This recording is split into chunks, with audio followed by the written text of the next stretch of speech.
Duonu mienu ebra so kan se ho nsem no yatena se ye de ba abesom ye tiefo medin e de Miss Ruby Adams. Yes, to me live on Facebook, Kastle 90.3 FM Cape Coast. Join your ho. We surely be like na share na for comment na bribe can kind amount. O messages no WhatsApp message, the text messages no. What a fa 0244 743-143 0244 743-143 for message no for bra. Yeba can kind wo jumadi no so na ye to me edi amount. Yeba kwa ma no ne FKK de kwa honomo FIFA Club World Cup no quarter finals ene e shasie 7 p.m. Ahila from Nancy bebo na ye no aye na no ho ye na e ya machi no ye coach na izenka e ye ono mo a china memenda ye kwa adwuma no bidia nka tumi sampanka we no ohwe abo no we ya na oda woni betina abo 9 but china no twe na ka so oda ze betina asmato you know but still amachi ye na ade be china Saturday no because 1 a.m. no a big game wo ho Palmeiras ene e Chelsea no na nei Reverend Konya say best sponsor me na ma be commentary and na ahomachi 1 ewo afidie so na say game we dia obi abanya bia hwe na we so sometimes no obi ofie to obi abanya bia hwe no commentary ahomachi 1 no commentary you know eno ye said ye tie any other games beto to dwa no nyina no wo hono mo fa Club World Cup ni mu wo pie mu Euros e ma no a Omo bo Euros no wo eye tese Europe abontene so enra games ni bi ba so a Portugal Diogo Jota enra free mu na ya rehusemi papa na ni nemu no Portugal ma no ene eye Spain ma no boy na Spain ma no eye adwuma no editi a wo mo kama cause no muntumi no mo the favorite for the tournament is Spain entina be ya dia ma Portugal for do anya yie nene games ebeto aso because yanu mi say the no yenim say Spain your favorite for the tournament but still we dey England we dey England what I say we dey the Lionesses no how that we dey but then some games better dwa wo ye Emmanuel Euros ni mu a enye easy cry be ramu wo one building no ase tennis no the third Grand Slam of the year enra games to dwa my name British number 1 Jet Draper out any other games they told I no any games eba so eneno Emma Raducanu versus Arena Sabalenka ni nyina no ye games ahodo obi ebetuto to dwa ewo one building ni mu a ye dey ensem no e dey betu dwa ewo dwumadi no so with any other transfer stories ebobo ba free amano nenem ye dey beba and of course Diogo Jota nene bra no ewo no emu nsem ahodo a eno soso aba no ye de be ban no me phone dum ye just say like me na me hu de menye social media is meti so sa na no ade san ye me hwɛ bonya na me kita me phone ade san ye I was still waiting I mean ma me hwa no pay na me check hwɛ de I was still waiting for Mohamed Salah asem na to Salah so asem na to Van Dijk so na even Konate the best friend pa no it was around by 6 p.m. and sana Konate etumi ba abeka bibi enra na reho Dominic Soboslai Alexis McAllister say we ase bo nyina wodi bo achidi this tragic it was serious obi o ware nche bia ye behwe enkomo efimu so eba wo that angle no Liverpool forces say number 20 shirts no mo ye ne day Portugal forces say the shirts no mo ye ne day any all other issues are a relation to a Diogo Jota and any word no a ban of Panomono and the one 7 at the bed by a be film. I be share the first segment of the show. And next Friday, you better come on and share your experience with us. No, so Nene the ade ben ye I say I do the knockout stage on the FIFA Club World Cup. You do knockout stage there. Now you say penalties no and I di hun komo ye papa. Many people think say penalty shootout no. Obi any game e bi so won say lack ne de akire by ensu se be mu so won say there are some players are technically they are gifted omo no ba na penalty kicks don't go there oya dey on the show and then you ebusa no pay say we follow football no Our favorite penalty takers, hwan moa. na hwamon so na ba no penalty bo a on person obehu omo penalties because omo nya de they don't know how to take penalties. Enti ma menya o message no penalties be da hono mo a players by and I will enjoy watching their penalty takes no and they say Ronaldo mo and say me say for instance one player a ban a penalty mu a obegina chira me wa hotoso no Frank Lampard e jeltua to Lampard be born power the amount Ghana ni Africa ni ana brochire hwana na wo your favorite penalty taker ubetima mention Bemi and Sebi the amamia any one more the worst penalty takers to you.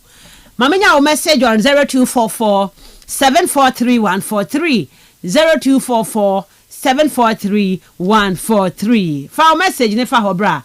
Meje bracket kan ye after that ye bebe fie other stories one more including the women's AFCON no and afi President Kappa eba so nyame adma Sunday any all other issues e wo fie no. Transfers kotokone hearts and afi other teams ni na no ye be remu e de omo ho nsem ne de aba. The real sports is here. It's caught in no man's land. It's Marley! Kastle FM. The Sports King. Mama now says son of pay wa fidie no da Kastle 90.3 FM na utie Robert Mensah Sports CB. Kai so message no de 50244 743 143 and Friday and holiday. Hi yeah nkofo da. Yeah. Nkofo da no say man shada nantem. Ti many tie na about for something. Hey, asempe ni enti come na chai. Ti asenti nkofo da am so man na I sorry na holiday nchesa wo beda. Sorry why kaka. Sorry na tie sports ni bi ebo 9 no asen ada. Woni beti na about 12 na wo de ho ahwum.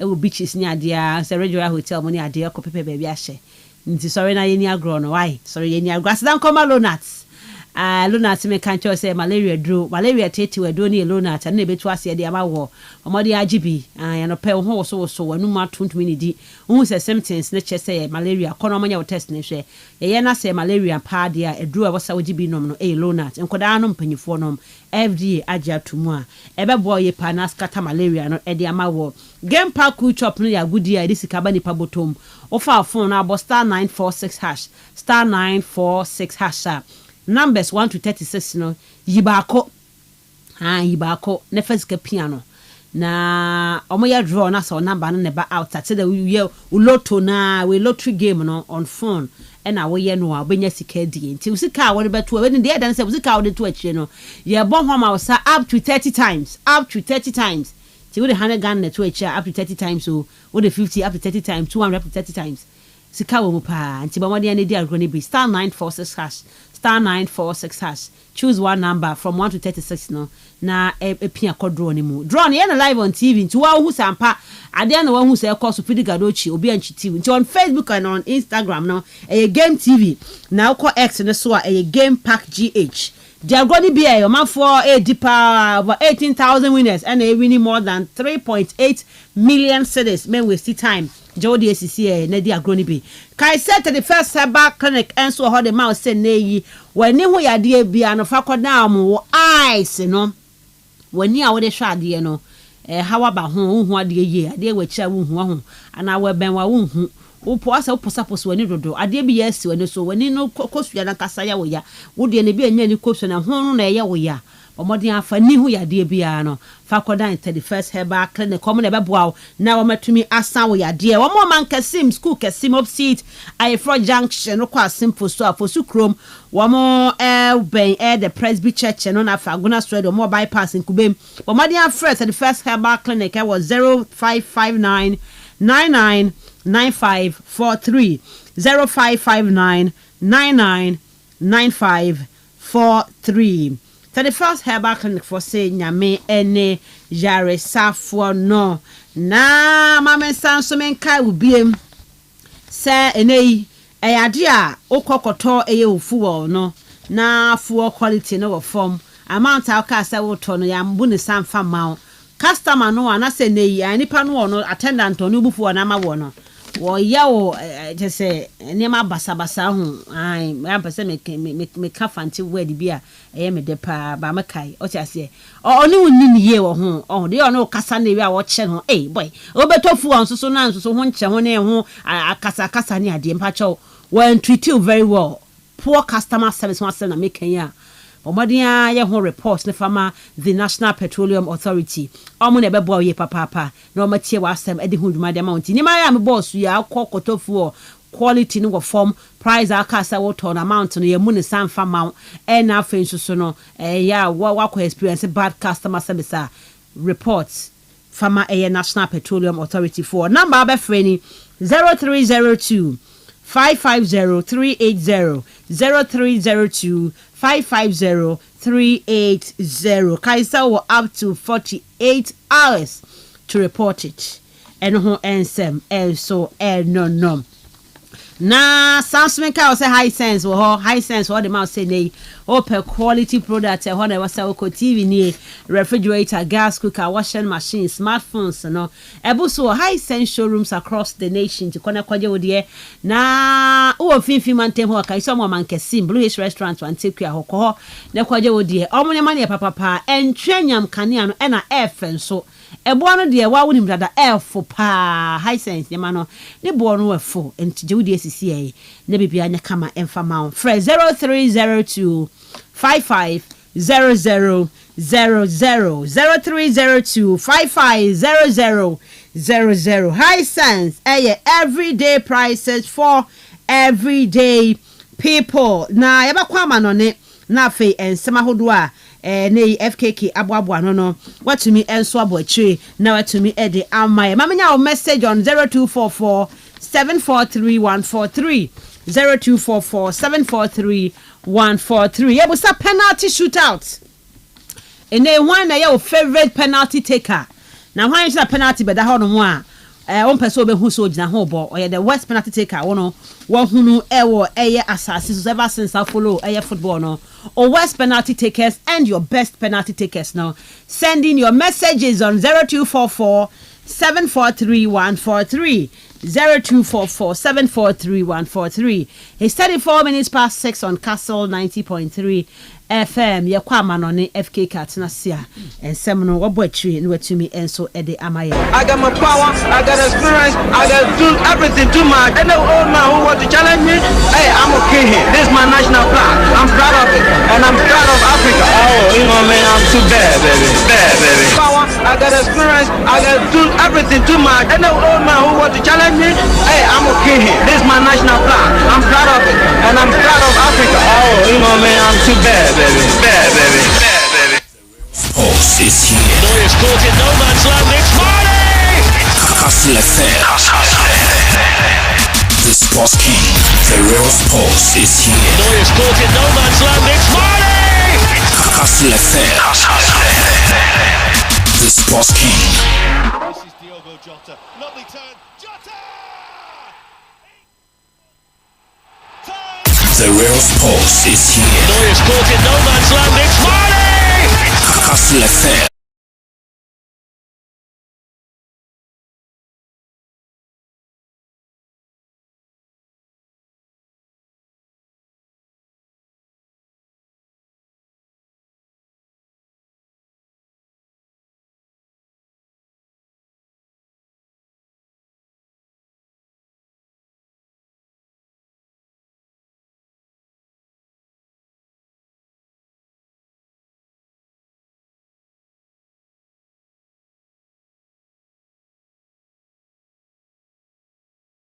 Bibia eboko de ye da erade ase na Friday na holiday, public holiday.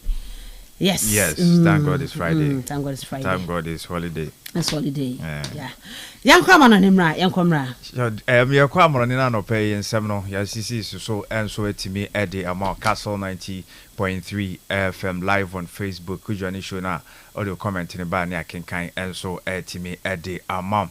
Na yebeko na ye run seminum FIFA Club World Cup no returning back to action. Quarter final games no shase enso etimi ede free ho ne ade friendly games bi enso ebeko so ye be rom ne yimu na no so yesisi akire so etimi ede amount ewo honom. Na yebe shase ede free no areho sema esi Diogo Jota ne honsem no ade a edi ade ncheche pa yi na yebe rom na ye timi ahwe enra confirmation no enya eba abra on one kasa ne club Liverpool ekoposie na afi omo pay tribute kama enso etimi ede ema branch ne sha se enso etimi ede fro ne yi sanyo ensem nyina enso etimi ede fro Liverpool Football Club omo pay tribute enso ede ma Diogo Jota abra omo enso ede eye ensemfowe ekeka bomu enyono ye enso etimi ade mane ya branch no ne nsema hodo bi o kan ye club no ko Premier League ma kan okesi e kwan no so fa so si akan ni nyina no sei e na omo so ekuche bi so timi de mai. I started playing when I was 6. When you start, you just want to become this professional footballer and to play for your national team, to have the opportunity to play on the biggest stages with the biggest crowds, to feel those emotions, to feel how happy you are, constantly searching for this feeling. I remember my first football memories, the Euro 2004 that happened in Portugal. Everybody was so excited for the tournament.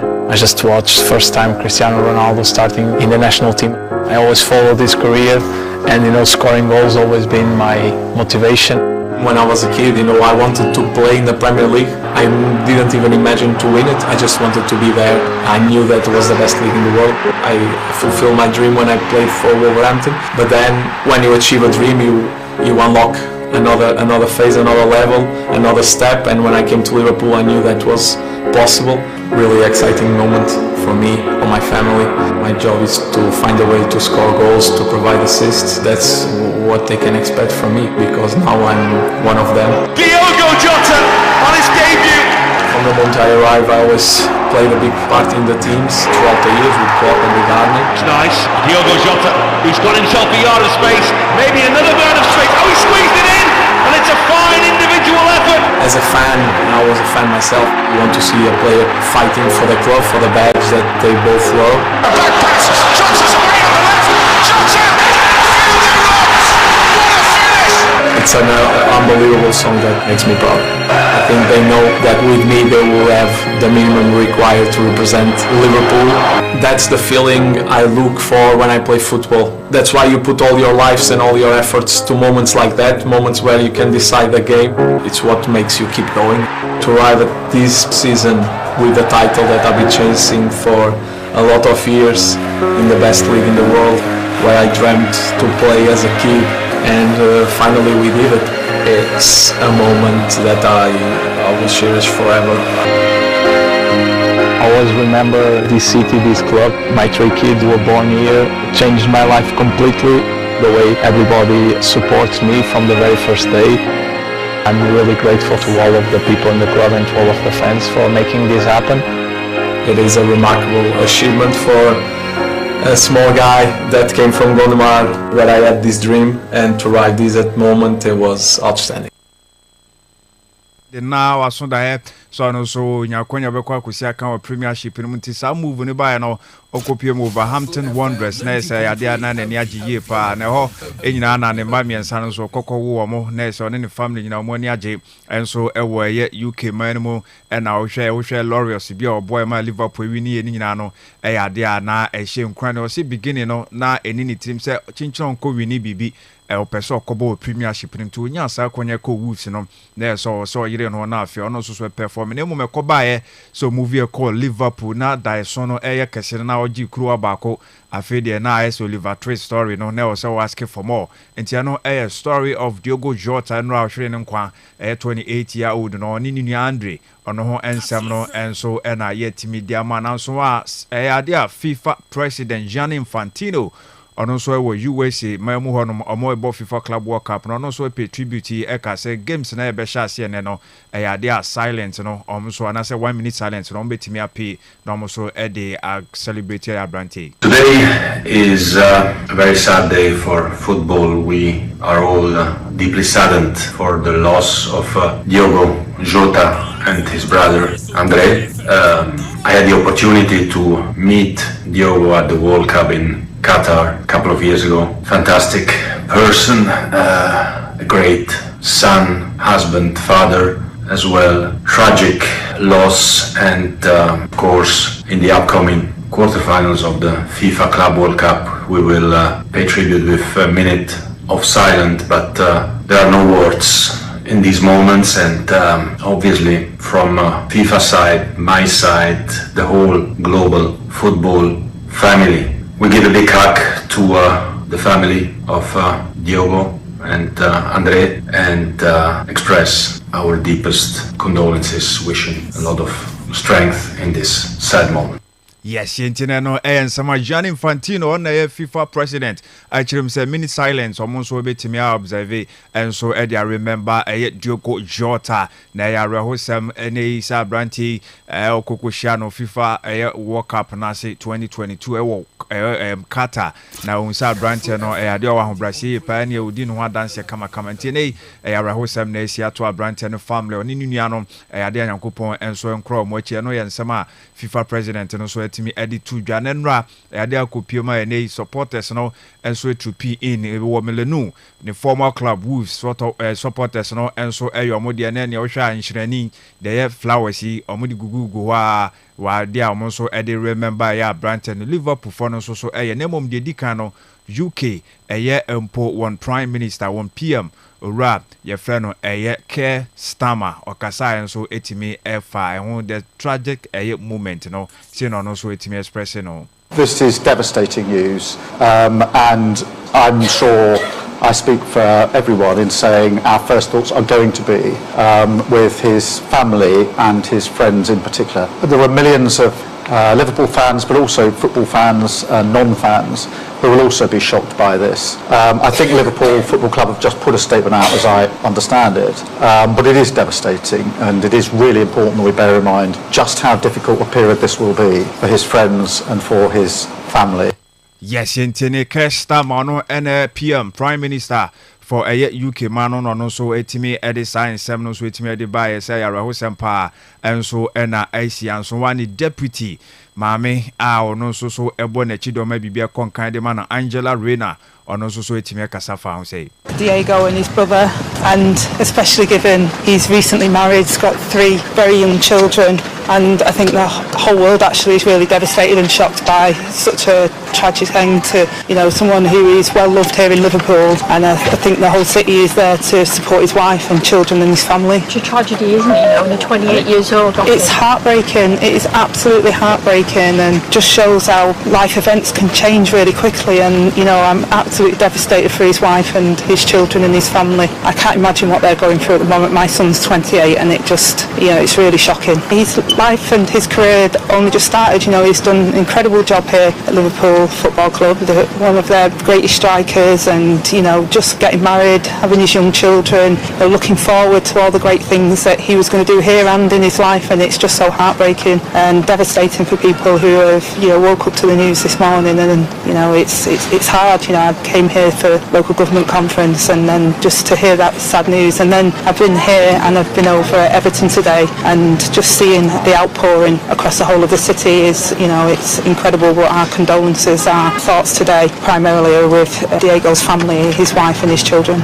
Yes, Yentinamoko local conference ho and no more sad news no na ade a breaking heart ye person so no about 28 years into him said ye ade no so esi etie on enyo no kwan so ni nua Andre na asa eya asema rehwe so etimi ato omo obi awawo na ne mba miensa omo enyinyini so omo susua enti ade ande ha adwen ye papa no so ye nkyerema a ono so etimi ede aba ewo ho no mai Angela Reina on a deputy UK Prime Minister no so ede sansa no so etimi so na ne former club Wolves omo supporters no enso etimi express omo wabra omo so ekoye ewo omo ankasa stadium ho emo omo so ede flowers bi ekogu ho so omo so ede ona branch friend Diogo Jota.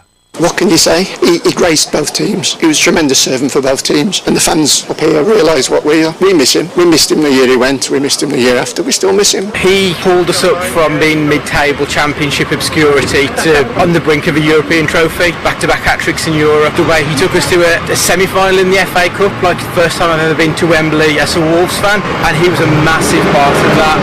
It's absolutely devastating news. When he left, we knew he was going on to bigger and better things, and he was going to go and achieve what he has done, and he would have achieved even more. There's no doubt about that. And I always hoped one day he'd come back here and we'd see him playing again, like in a gold shirt. So it's just really, really devastating news. This is going to carry on for weeks and days and things like that. I mean, I've been looking on social media and people are saying, can we connect with Liverpool fans when we play them? Is there any way we can connect together? I've seen the pitch outside Anfield, and there's Everton shirts which are laying outside Anfield. It's one of those moments where the football kind of stopped, but the football world all comes together. It's more of a human issue, but it's really shocking, really sad, but there's so many memories that he'll always be remembered for.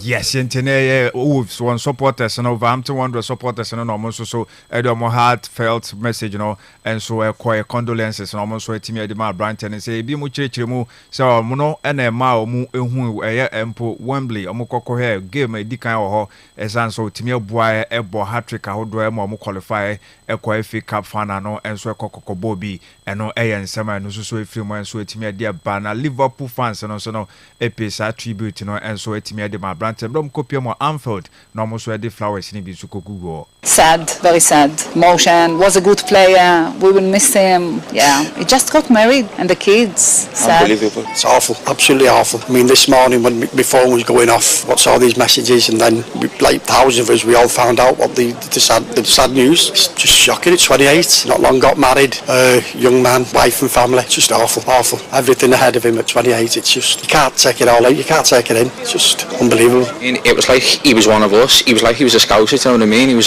sad, just so sad. I cried. I didn't know what to do. It was horrible. Yeah. And today, coming out to pay your respects, why was it important to come to Anfield? I've been a fan since I was probably like 4 or 5 years old, and it's my whole life, and I had to. It wouldn't feel right if I didn't. Unbelievable, very good player also. We love him. Sad day.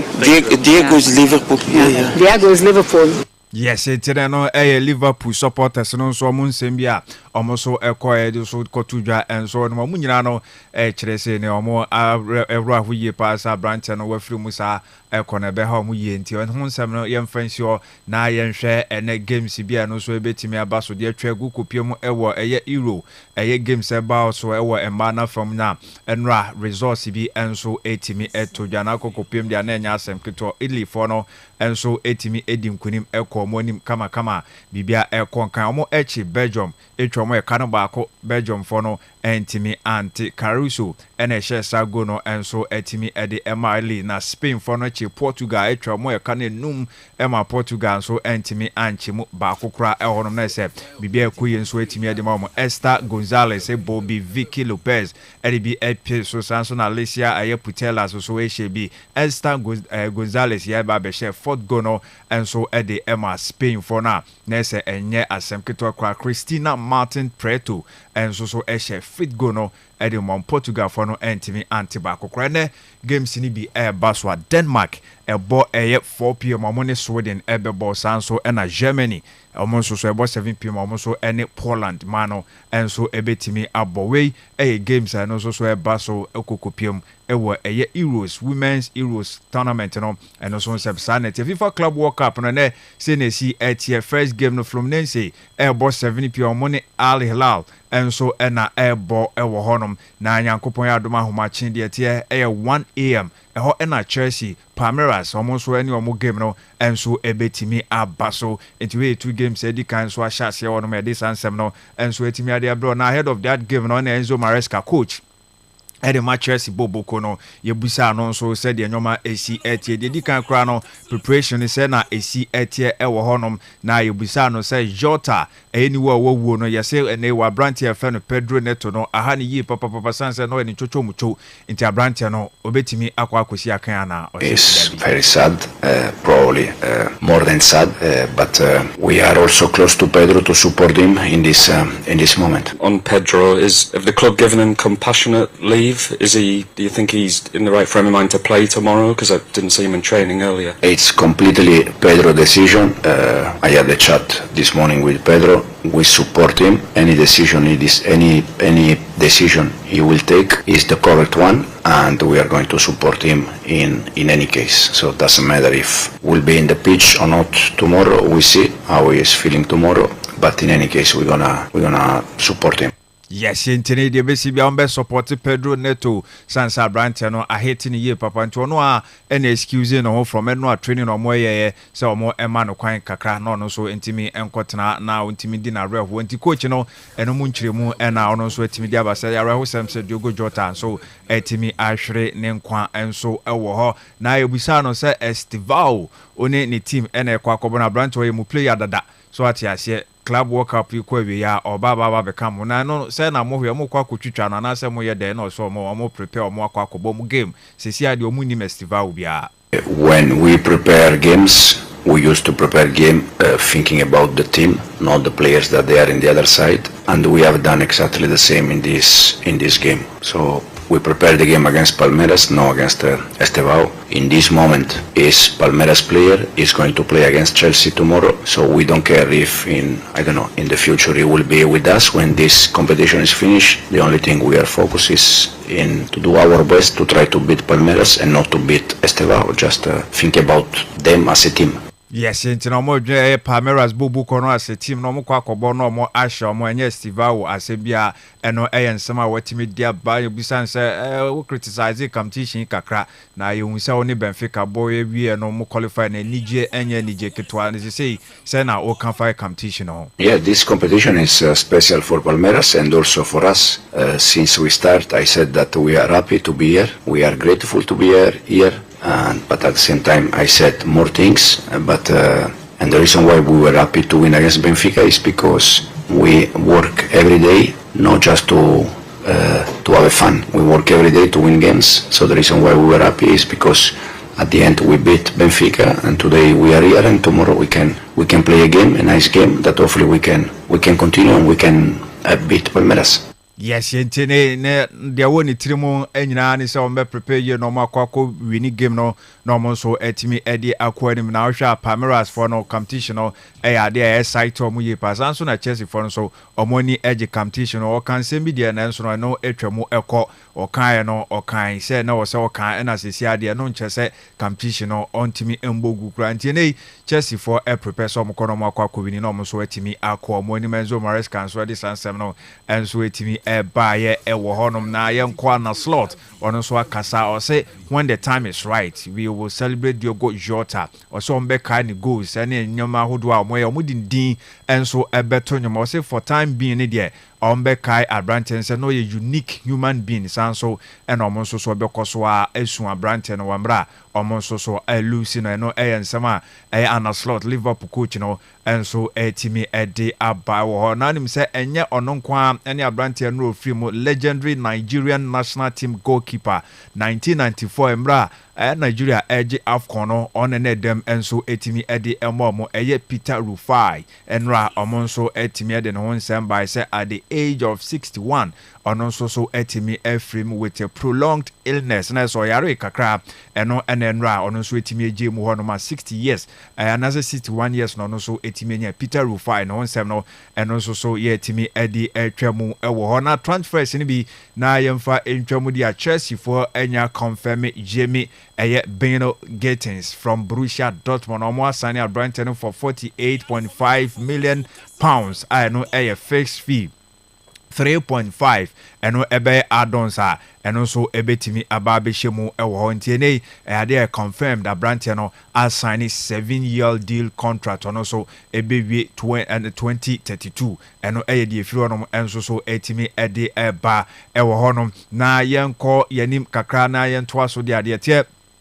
And he said, Premier League, omo national women national team, and so the message Kesiepa ako Ediama Diogo Jota, any Nuno, omo so edit to honum, kama, sanso, and other clubs, Nina, Real Madrid, mo Barcelona, mo Ubagana, Kotoko Ford, and I who yet Nina, no more capture honoma.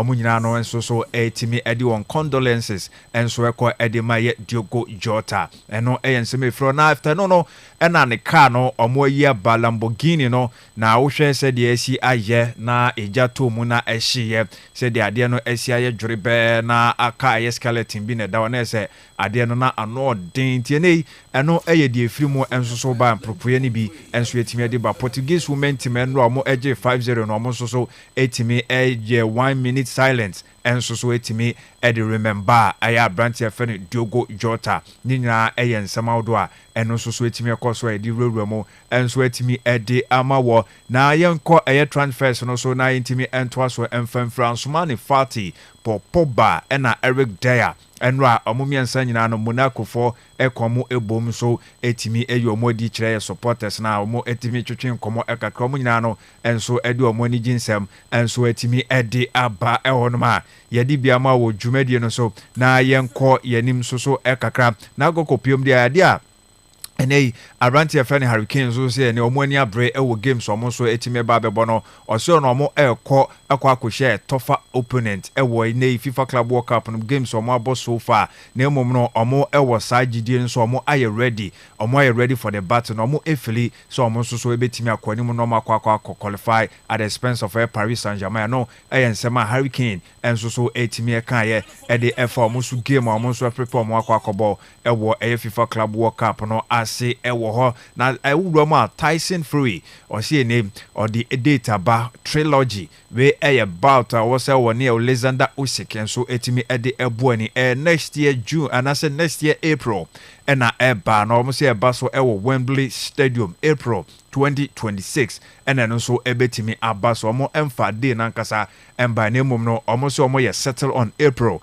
2026 stadium na say venue no eye empo Wembley eno eye nsema eno so free honum so etimi ede eba na tennis no yemfa bi kakra enso nwura mu emfama enra eye ade a Andriva enso etimi edi enkunim eho oche ababawa efrane Bronzetti etwa no 6176 enso etimi move on enso ekonanim ema bibia konkan enso etimi edi ema no third round honsem no ena ye kano na ade a ababawa efrane Sakari ankoyi amfa ma no Ribakina eche no etwa no 6361 ema no so etimi efima Ribakina enso so ekonanim enso ewo honum na yemfa mema de no entwim ade abranti efrane ye Drapa mo game no etimi eko eye 4 set de tie ene sa branch e friend Silic omo etimi adibuani ye passe ne koye 6463 6164 na se otimi se bibia konkan de my Silic ono so etimi eko nanim ewo honom sanso ena Yannick Sena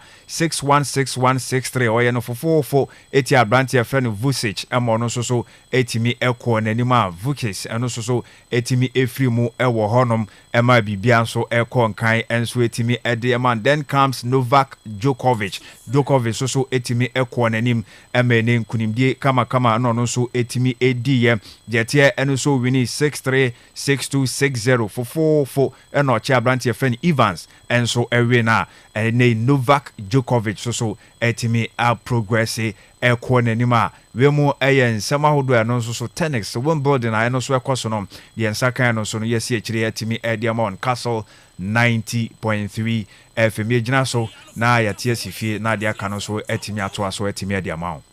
The real sports is here. Neuer's caught in no man's land. It's Marley! kastlefm. The sports king. The real sports is here. Neuer's caught in no man's land. It's Marley! kastlefm. The sports king. The real sports is here. Neuer's caught in no man's land. It's Marley! kastlefm. Diogo Jota, who's gone himself a yard of space, maybe another yard of space. Oh, he squeezed it in, and it's a fine individual effort. As a fan, I was a fan myself. You want to see a player fighting for the club, for the badge that they both love. Back pass, Jota's great on the left. Jota, fields it rocks. What a finish! It's an unbelievable song that makes me proud. think they know that with me they will have the minimum required to represent Liverpool. That's the feeling I look for when I play football. That's why you put all your lives and all your efforts to moments like that, moments where you can decide the game. It's what makes you keep going. To ride this season with the title that I've been chasing for a lot of years in the best league in the world, where I dreamt to play as a kid, and finally we did it. It's a moment that I will cherish forever.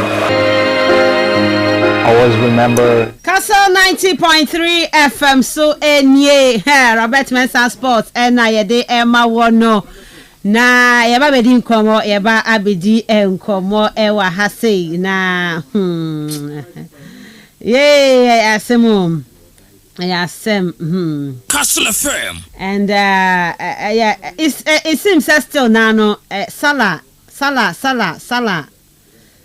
to me nkasa Salah Mohammed Salah to me nkasa eyasem pa Salah enya ade Salah kasa enya ade but Van Dijk of course and when you Van Dijk to me by Van Dijk aba so SMP Diogo Jota honsem no but of course you better aso na ye de dwuma no so Liverpool for they to just send number 20 no more hwe se nei omo de beto nchen an omumo bi anhye sanso na Portugal for so no se number 21 so no betumi de ato nchen na ma hwe ho asemaka ti ka no ye se overtake se no na anopan me ka ye no ano overtake a track but I don't know like a speed a woman ni ade a ne tie etumi pa ya to free pa kan kwan no so a ekosi nchen eko to mu no. It was serious. Okay. Osman Avengat now say you bedding come over Jumedi and the soul Kastle 90.3 FM. Yes, to me live on Facebook. Question live you my and like and share for comment brand I back in kind amount. Wo honomo refro bedankwa bedankwa no pay utie show no utie show no comment you better say and so honomo come on Osman Miss Ruby now who ya there Yakopon nado sa ka pada ho nyesa high radio so kan ka say wa funu se ayi Asmanu kwa baby ni tiafa cause am nko fie net na nko fie we ko fie ji say obaka fra ka tem so yare ntochan madwuma hwe o pa madwuma se na say ora ka say nyim bibia minim hwe obwa na activities ne do so for do fie na da onye easy na enwo hia because the holiday not chere mo mpra me ni nyina no o ye ntwa we to me finish ni nyina anti no ma me chere pa wota Osmanu eti anopede me ma me today yes onye easy but okos wa edan ona onye physical but ekoba dey for hade retwen elpewe ano ye dwuma no say bi to a Simenga no pelse wa sunu na eyisa no oh Osman and Friday and as you see campus birthday at news what is a new be baso ho I have stone boy to be ko bia ho stone boy me penasa to ginem only baby girls ni be ginem yeah half keke do achi why so stone boy fani do achi they say they share satawale wa you at Kastle Stadium I also share Shatawa Kastle Stadium too. You wish Shatawale wa at Kastle Stadium taking over.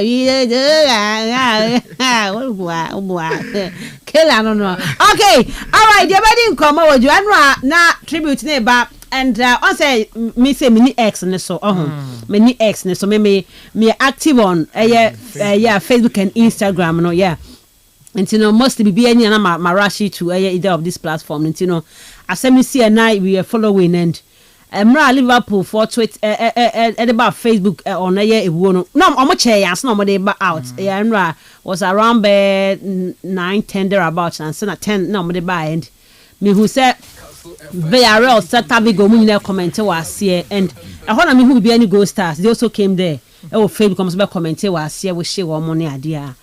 And to me from a make say no one me hwe no me Arsenal way Arsenal posti a Diogo Jota Arsenal na be hwe be hwe nkofo nya budu guas na so gidi emu na be say insu nyante Ellen Haaland into no so ye advert bi obe post advert on IG na say hey rest in peace Jota masa tina o cheche on hosa no ti anche bia within 5 minutes who say Haaland so abon so baba be post ne die no endra Messi mo na IG stories na me hwa everybody Lamine Yamal Magbena Fermin Lopez, even Madrid for training grounds in Pomo have a 1 minute silence.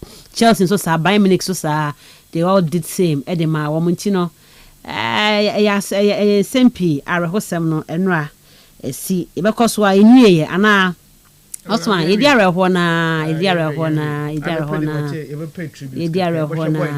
okay I never knew process no or atiko say na minim atiko mpokra na minim atiko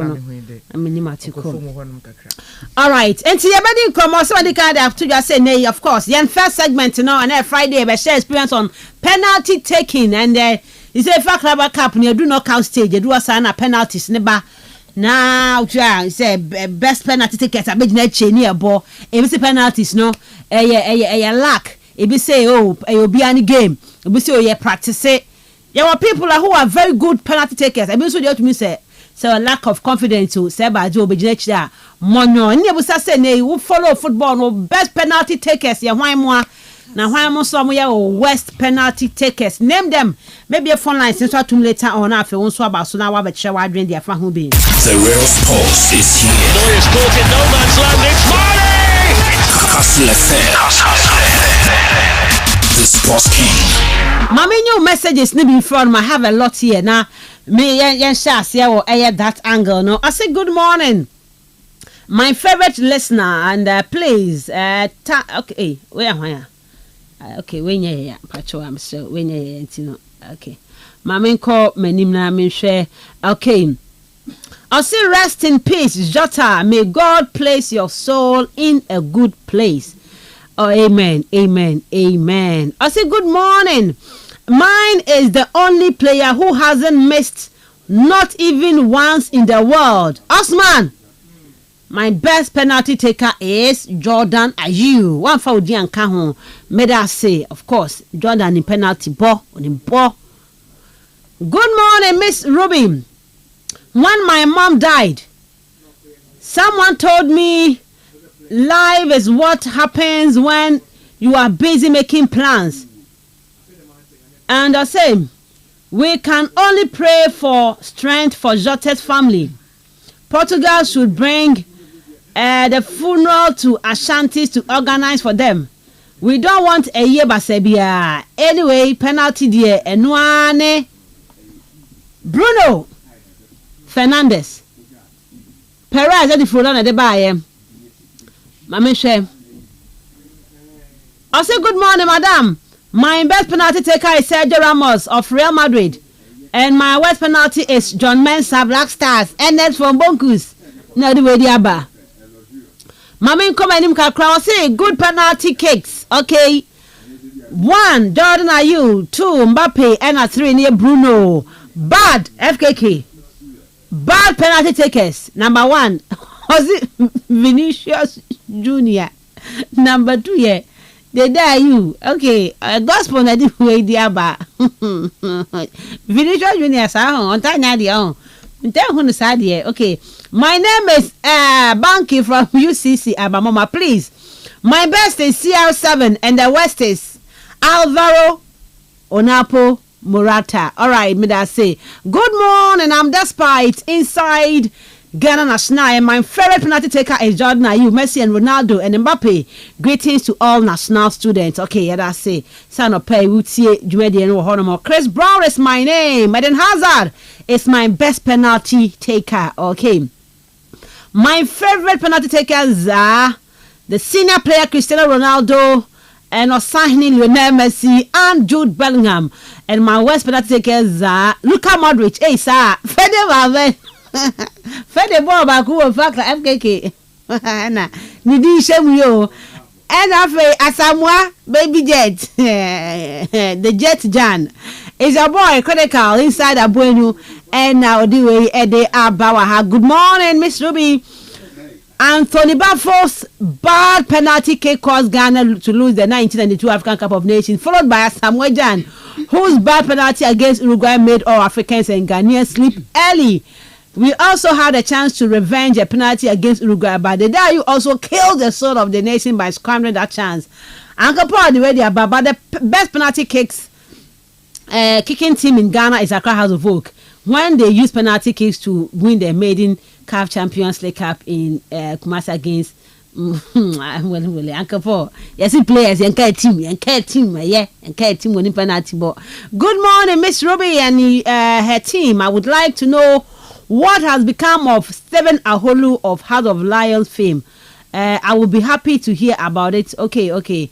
Kwame Kakraba yebe hwehwe ho asem na ye de bro wo de fi amamoma okay sorry anomabo de akraman or something. Okay, me da say incoming. Good morning. For me, I will go for 1 Messi, 2 Messi, 3 Messi. It's your boy Daniel Acha inside Adisadel Nedia Odiabano. I'm prestigious Robert Lewandowski inside the gas. My best penalty taker is Messi, Dembele, Neymar and Jordan are you, and my worst penalty takers are Sadio Mane, Sergio Busquets and Frankie de Jong. Okay. I'm up for a EBO. Best and for your own penalty kicks now. My best penalty taker is former Chelsea player Jorginho. No say yeah Bobby. Well, Club World Cup, yes, nice one, people. I'm Kastle best no, but Kelly. Good morning, Miss Shubi. Please, my penalty takers are Lionel Messi, Mo Salah, and Steven Tornado appear. Rockstar, Eddie Free, Apple Sky UCC. Not an idea, no dear, but I'm for two being count a fame. Call Osman, FKK Hona, Omoform, dear Emra. Good morning, Miss Rubio. Oh, Jota. Vene Junior inside Capron anyway, and so it to me a day Abba Medase. Then Sergio Ramos, okay, is my best penalty taker. Okay, Akochem anyway, Eddie Valentino. Sergio Ramos, the man Ramos, and the best, you know. Then finally, before we try to make a kind of rest, you know. Rest in peace, Jota. I could not believe it. Shadow Boy inside Brayman anyway, Eddie Abba making kind of rest, you know. Oh, a message on your best penalty takers and your worst takers on Diogo Jota or on any transfer story, sir. Yeah, but even on Satawale, Oba Stadium Sunday, no crampo noir. FKK didn't come on, can't catch them. Oh, a message on Diogo Jota on the question Ebusan of pay best penalty taker and worst penalty takers, no. On the Club World Cup, ever so and then after how much in Chelsea game, no, and so on Fabra. Satawale will be there on Sunday.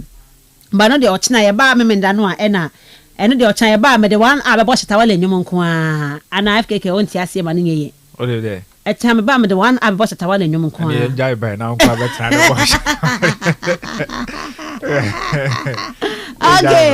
all right, then see about the ending come over the first segment. The real sports is here.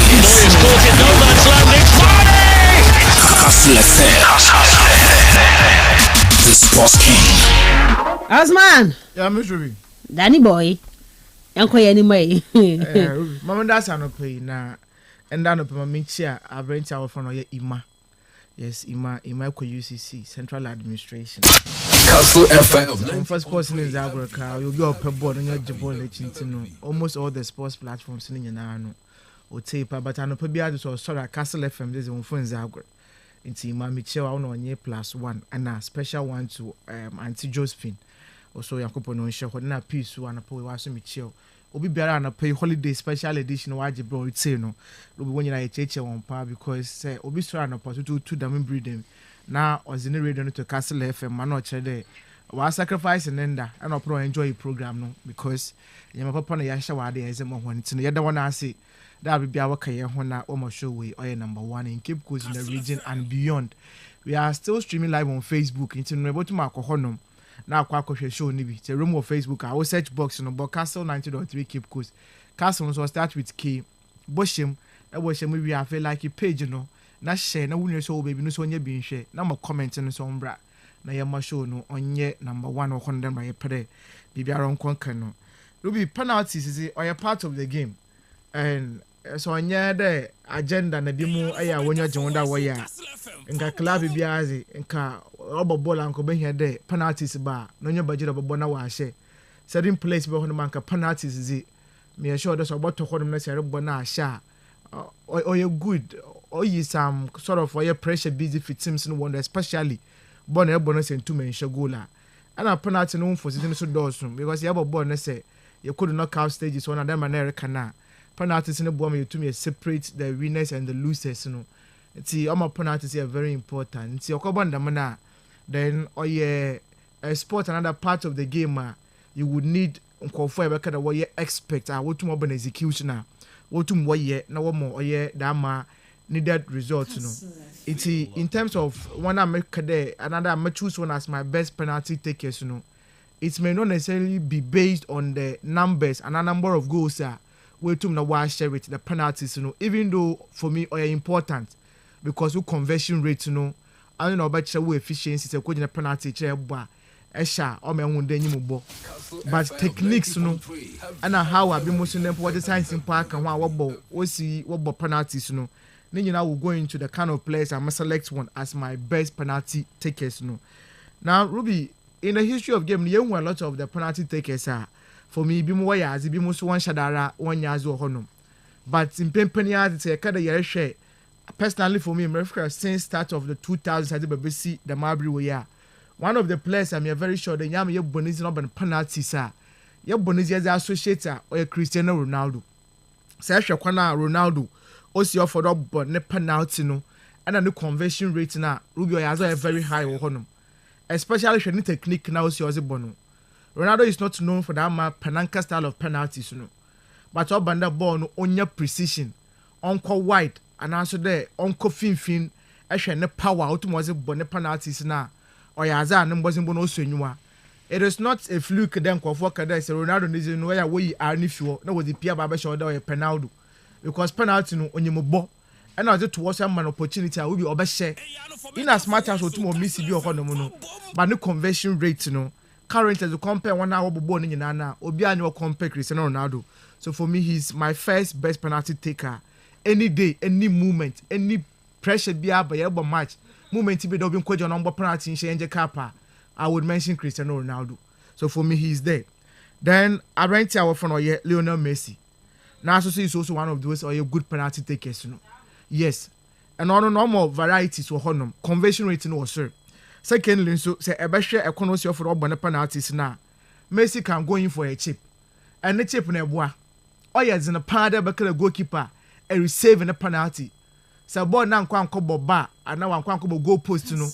another one Messi target na nkasa keeper receive Messi na penalty no it is not easy and especially with the chip no and when he goes in for the shot and so Ruby you cannot get him international technique when it comes to penalty taking no or yaza no so tum no owosoro honum I would want to talk about a rental for no year Jorginho so in penalty bankers ankasa training technique no onye Bruno Fernandes I do the same technique no wo huru overland no na wa ball no say keep on say to me save one penalty no wa che play very good honum and my this man here can say against Bayern Munich make small coaching on the confidence and I couldn't see offer does keep on to one side ball so kwa one side no or ya za no e fe power honum international so my rank na call the best penalty takers no then maybe I'll look at Harry Kane is a very good when it comes to penalties and also bandama shots na accurate one no eboa or the bottom entum inchi ball no and also no boy as otum na also in your pa and could you believe that since I joined Bayern Munich no our perfect record when it comes to penalties on say yes akwa Bayern on say penalty perfect record and that is very fair about the player Harry Kane no so no boy so in your pa then Yambra Ghana hade me no be just some organization zaba but me should be some organization say per best penalty takers I mean me who the blasters are or ya some organization you see you about for one or two moments to be a place we say penalties and you about kind of your worst penalty takers aside from there be a one convention to wolf no but if you want to talk about some organization numbers about penalties in Ghana and even club football in pa at the time I was under number penalties in sha no was a penalty so honum but the better is about carrying the World Cup saga incident to see against Uruguay. On Shani and Semi final, was a bono. na ba yeba kana asem no onyi penalty ni bo but even with that simple also penalty ni wie no ye ko start na ye bo knockout penalty so no one no first asem onye no ko boy first ma ye ko enanyim so he's good he's a good penalty taker it obi obekọ penalty bo bia ni pa ko me ne nya adwen but e bia me ne adwen da be kan na mo movement kacha body di Uncle Paul me no nya adwen Uncle Paul me nya adwen e bia da mo movement ni ze be ka de yes o ma yen sesi fom but beside the movement me should be penalty no boy no o ti keep no to baby o ana ball no ko bo post no enti I want to say bar no rather than American no ko bo bar no well it's a but at the end of the day no actually the execution now he had everything but unfortunately height no nya na adena nkwa to ball nim Jordan are you obi asore kana asem I know is a perfect very good penalty taker blasters one nyazi nya yebu na chinya man penalty a oji all right obi so ball the die use reason on the guy in the west us in the west I so make be one moment penalty I was Uruguay no ko say no nine all right that's the best is the one about it but the west penalty takers and why in America there the brain now in terms of the conversion ratings the place in the brain now also but sometimes you never share it be more one number of penalties our boy and no more henna one may say and those will be the argument the brain now able judge my years by a kada share the west movement be more about penalty once I say now honestly about me I can be brain now but for me one of those players are easily now some meeting of Riyad Mahrez for instance only penalty book na penalty or intoms yes Emma Tana about to match by 6 room but a goalkeeper na say to me one na do ye pa Riyad Mahrez about penalty about to match no hono and for me it's one of those guys or you penalty chase him for any clubs a country you say any club side do me you just what them play them so coach a penalty chair about to my bash me just about finish the ball now ko win mo hono imagine about Champions League finals na penalty about to dey Manchester City 1 share na Riyad Mahrez akwa for ball Ruby massacre and born member Bobby Honum and from your shada nyazin from mom. Then again to no say ma Adimola Lookman.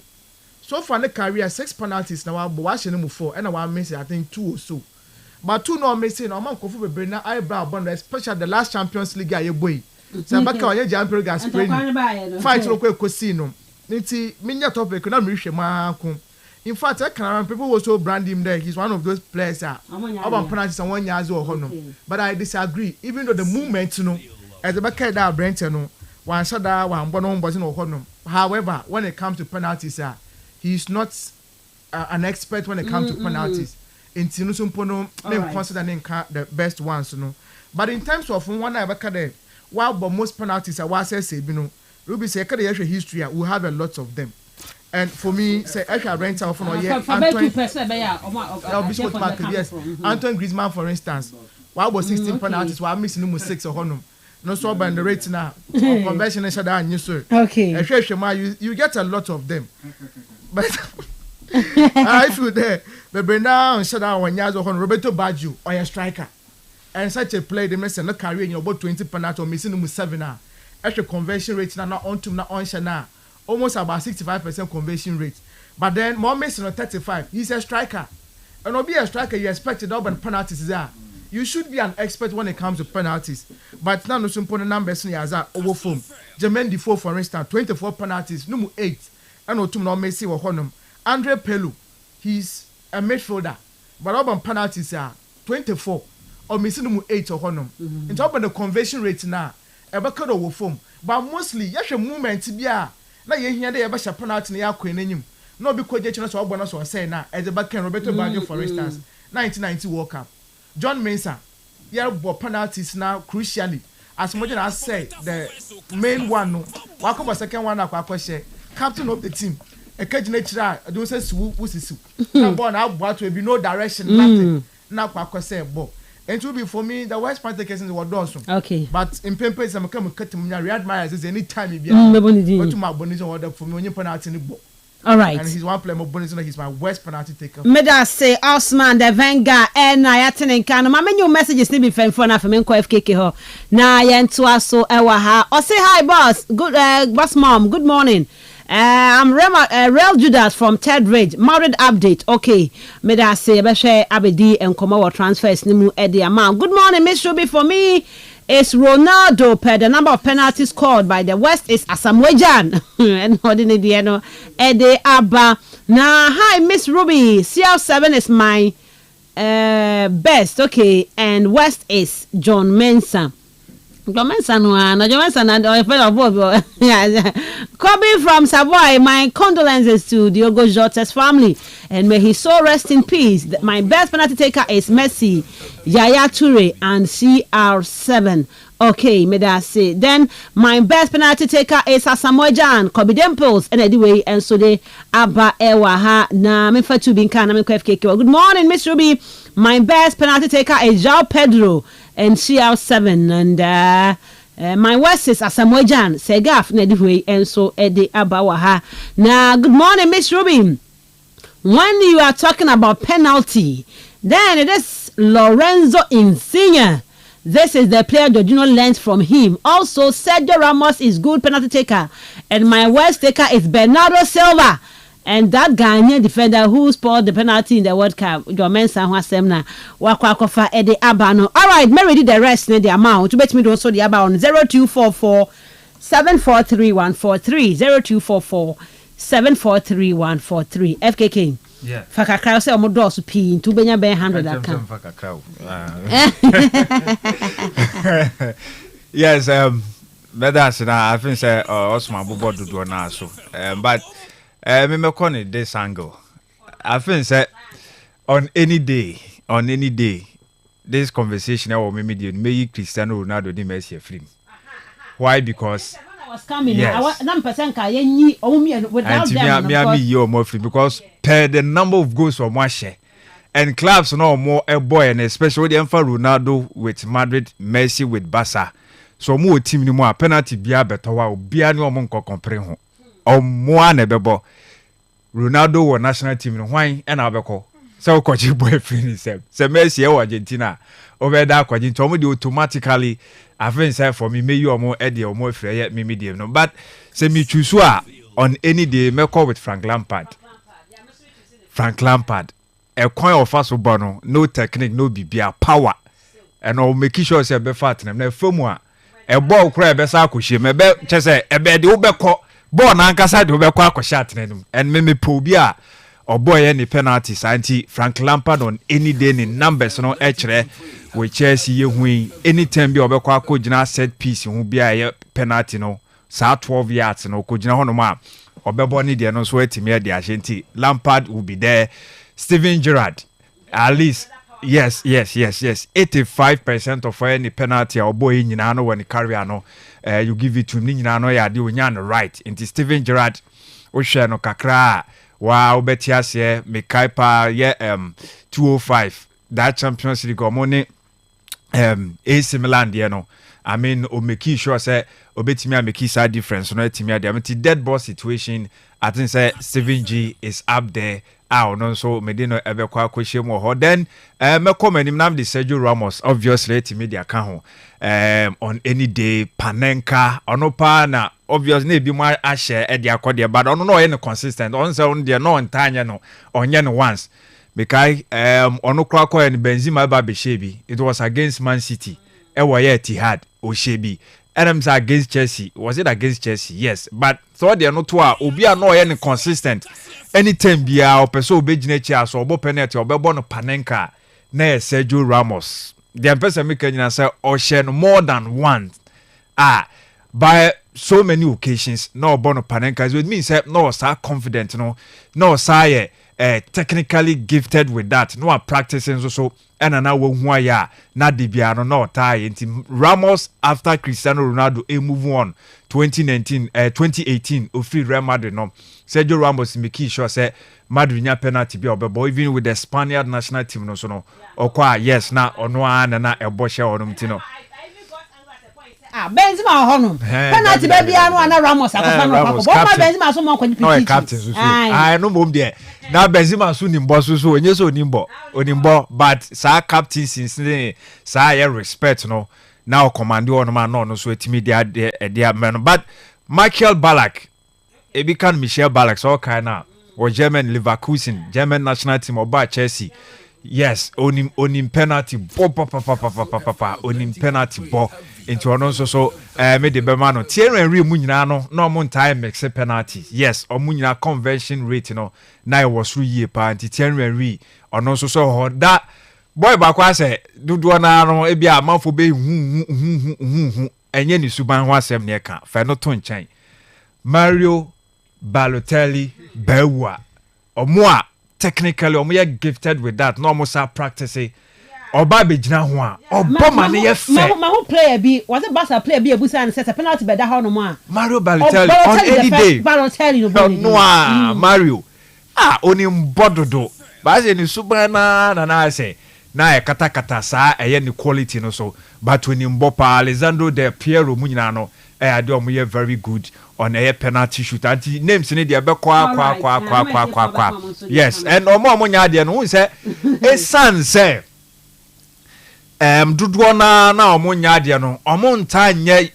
your most favorite because no omo nya consistent because players be on ma say oh boy team na Ronaldo mo abeda be penalty taker send the pecking order no kromo ya Ronaldo free wa Sergio Ramos ba ofro a certain Benzema bi su kra beba enti omo wo names a omo wo ho no bate bia obekọ team bi mu no ayi ba ko bi de asi o Luka Modric oni bo ni bo otabo bi she de bade bia yedru a stage bi yedru point bi kobo she mayenko a memfa Luka Modric enkonkobo David memfa ne mbo Mateo Kovacic memfa no enkonkonkobo Dabi menye kura memfa no enkonkobo da enti ono so ewo ho and others are couple with others as omo feel but they be at the stage no baby ani edu no e be akobo ne enko enim Kovacic Jamaica because over ka Madrid the last Champions League omo de Dortmund kobo fan omo je so unim sa was it 4-4 3-3 omo kobo we Etihad unim se penalty shooter no omo kobo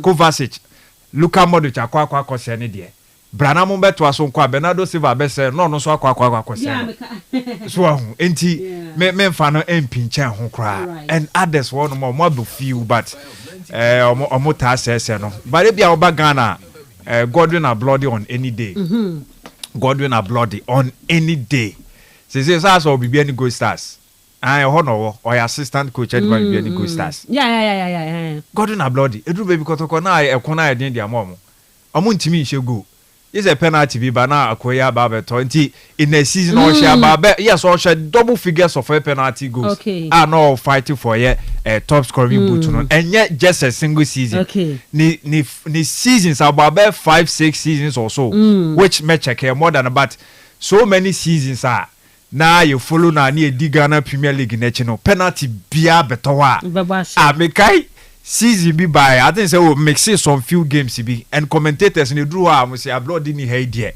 nipa wakwa gyenche akwakobo no be say na ampa no ase no and a history I was an a real fee history this annual mantem I think so back Ghana one of the best penalty takers are ye hu omo we local team no on any day don bote e wo ho then Godwin are blood in so but yes. More Frimpong so yes Olomo penalty no gina penalty no gina Frimpong on any day I'll pick Godwin either Godwin are blood and I said Bernard Dombote yes I ko enya no more center back be is it center back be so sa yimu ya I don't know is it Daniel Boa no why recent guy and about 2012 13 there about what baby Debbie, I had TikTok guy to be and like or maybe the Konya penalties by me and so no not Ganio or Kratibika a friend saying Asante name powder I'll try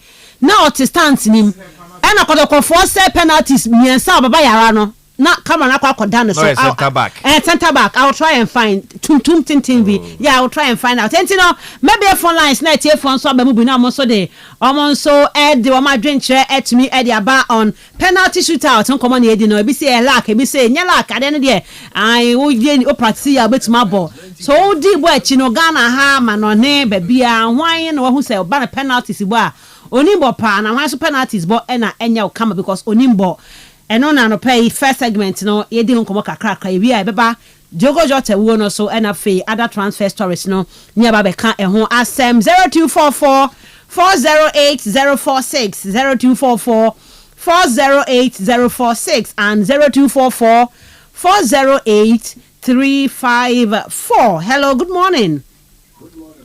Me pacho din baby of free. Razak Uncle. Okay, Razak, it's you. Francis JP, okay. Yeah, I hope the Marbles will be able to. What's a Francis there, JP, home? Francis JP. Okay. Okay. All right, me that's 0244-408-046 and 0244-408-354. Bamadiana Efrena Fe won so efa wa drink no ebra so na asemu FKK. Okay, and me say ma me pa cha ma me announce the other lines ni bi na yenko ya ni mo hanum so bet my friend 0332 097277 0332 097278 bet my friend no so na what to me and so ache wa adwen e wo ho na yet to me akoya nim 0244-408-046 and 0244-408-354. Okay, hello, good morning. Good morning, Miss Ruben. Honorable Jaru. Yeah, Miss Ruben, I come to them. Nyame adome hu ye pa. Obi anana panis, boy am papa God abrade. The panis better woman, God no bounds okay, me da say. All right, 0244-408-046, 0244-408-354, and I say 0332 097277. Oh, friend, any of the 0244 na e ba kwa mama shewana. What they are me? Why? Now they are me. Hello, good morning. Good morning, Miss Ruby Adams. Me pa chodin baby or free and free. I have heard present, but the Fiabra. Okay, Prince, it's you. The best thing take you better on. Okay. By opening the bomb, crown, and Mappy. And Bappy, the M or penalties amount. But you better have it on. Okay. May I say, all right, I'm in forward from. Hello, good morning. Yeah, Reverend Ye. The famous young what did they say? No, I have mobile lie. I know I mean, show me my family. And I think just in Northman. Miss Ruby, maybe in the middle from 82 wake up. At best, penalty take a Paulo Road. Okay. 82 wake up. The bomb will stay. Italy, Nigeria. Paulo Road. If you prison yard, no, we can't know about it. Now, the penalty take to the excellent. Okay, Miss Medas, Reverend. Hello, good morning. Hello. Me pacho din baby or free and free. Okay, George, it's you. No,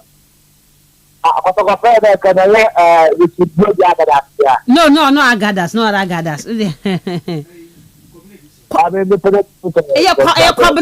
bibi but admit o de ko anim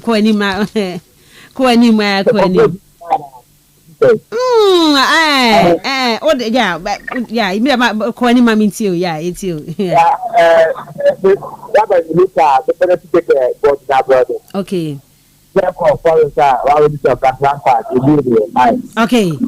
May I say 0244-408-046 and 0332-097277. And 0332-097278. Okay. My the other 0244 no argument. You can call the other one now. Offer Mamma. Okay, Mama fa call away. Hello, good morning.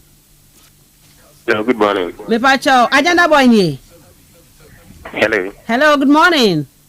Good morning. Udin we be free. Madam can say me sano Junior. Okay, Joe, it's you. You pacho best penalty kick here, Jordan. Okay. Okay, Miss Medas say, all right. Hello, good morning. Morning. Me pacho din baby or free. The family Joe boy, me take free abra. Photocopy na we can combine to say Azaro. Yes. Oh no. The best penalty kicker James Mena, mom yeah, Melna. Yeah, Melna see you good. Yeah, Melna see you good. Medase, Miss Medase pa. Mama fa call away. Hello, good morning. Hello, good morning. Hello, good morning. Oh, Uncle. Ojina so but enya ade a woni me kasa ma me for. Hello, good morning.